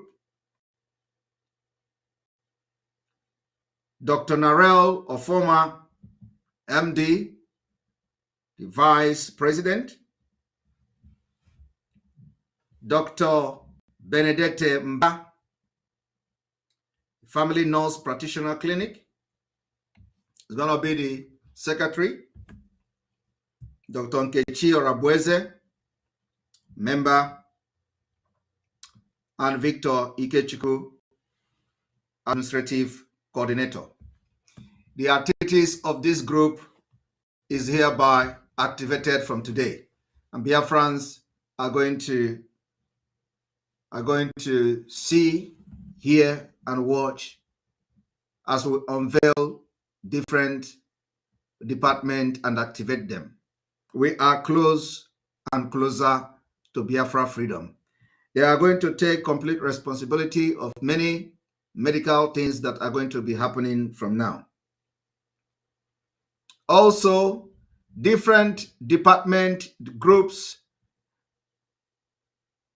that will be coming up from now will also be doing their own job in their own different way. So I congratulate you all who have put yourself, your resources, and you are now putting your expertise, profession to the cause of Biafra freedom this year. Congratulations, and too much is given, much is expected. This call for service is here. Many people will be called, and you are going to serve Biafra.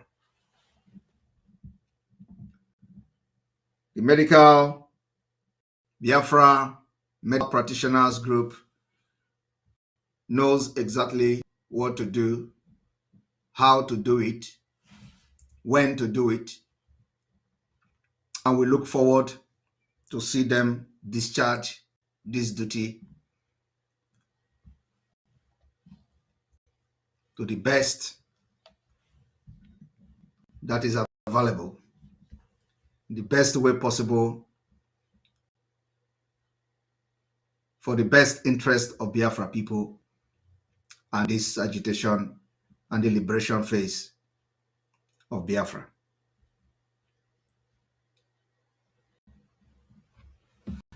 We move forward again. The activities of the Biafra liberation and the revolutionary movement of Biafra will take a new turn again. You know that we go step by step as we follow the template for complete exit of Biafra from Nigeria. We continue to maintain there is not going to be any political activities in Biafra land. We continue to say it because Biafra people are angry. Biafra people do not want any Nigeria political activity. It has become a hostile state. Biafra is under siege. Biafra has become a hostile region. And for the life of our people, for the safety of our people, we have said there is not going to be any political activities allowed in Biafra land. Because of the intel and security report at our disposal.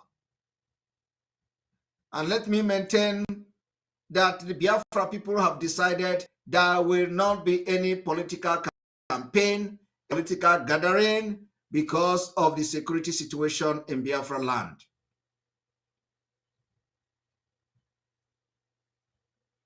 It is a security message and security alert that we're giving to our people.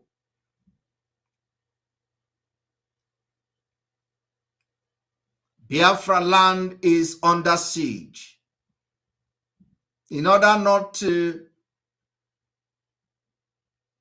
be a victim of the Fulani sponsored genocide and terrorism in our land, we continue to call those who are planning to have any rally or any political gathering in Biafra land to desist from doing that, so that you will not be a victim of the Nigeria state, and thereby you are going to say Biafra people this, Biafra people that. The narrative that you did or used to blackmail Ojukwu after the war cannot work again. We will give you this intel, give you this security alert. If you come out and Nigeria kill you, do not blame anybody. You see that I have been able to prove to you that the special forces that you see killing people in Biafra land are being sponsored by APC, they are being sponsored by Tinubu, they are being sponsored by Shetima and the government of Nigeria. And that is why you see them wearing those special forces, killing people in Hamufu and in different parts of Biafra land. Do not fall a victim of these particular people. Because of this, the ban on political activities in Biafra land remain, and we are not having any intention of calling off the ban on political activities and rallies. Don't say we did not tell you, because those who will tell you to come to political rally and do campaign in Biafra land will not be there to defend you against these bloodsuckers.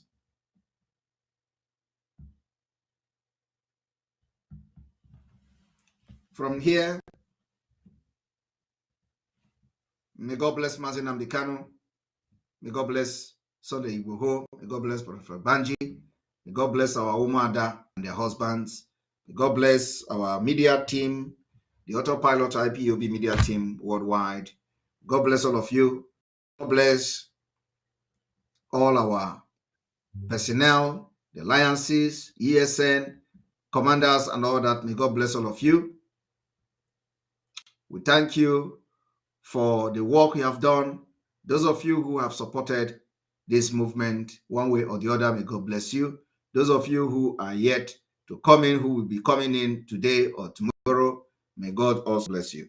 God bless our pastors, priests, SMOs. God bless our chief priest. God bless all our reverend fathers, sisters, and all that. God bless all of you. Those who support and make sure that this particular movement, the message and the radical awareness is spread all over social media and beyond. God bless all of you. From here, from me, is good evening. We move. We move. We move. Wotowoto to the enemy of Biafra. Wotowoto to the enemies of Biafra. Wotowoto to the enemies of Biafra. Wotowoto to the enemies of Biafra. Wotowoto is the code. The revolutionary movement of Biafra has been activated in full force. You must watch each other's back. There is no going back until Biafra is liberated from Nigeria this year. Be resolute, stand firm, stand your ground, know your right, defend it, fight for it whenever the opportunity calls. Do not back down on whatsoever reason. Do not succumb to threat. Do not succumb to intimidation. Do not allow anybody to intimidate you. Do not allow anybody to give away your freedom in place of Nigeria. Do not allow anybody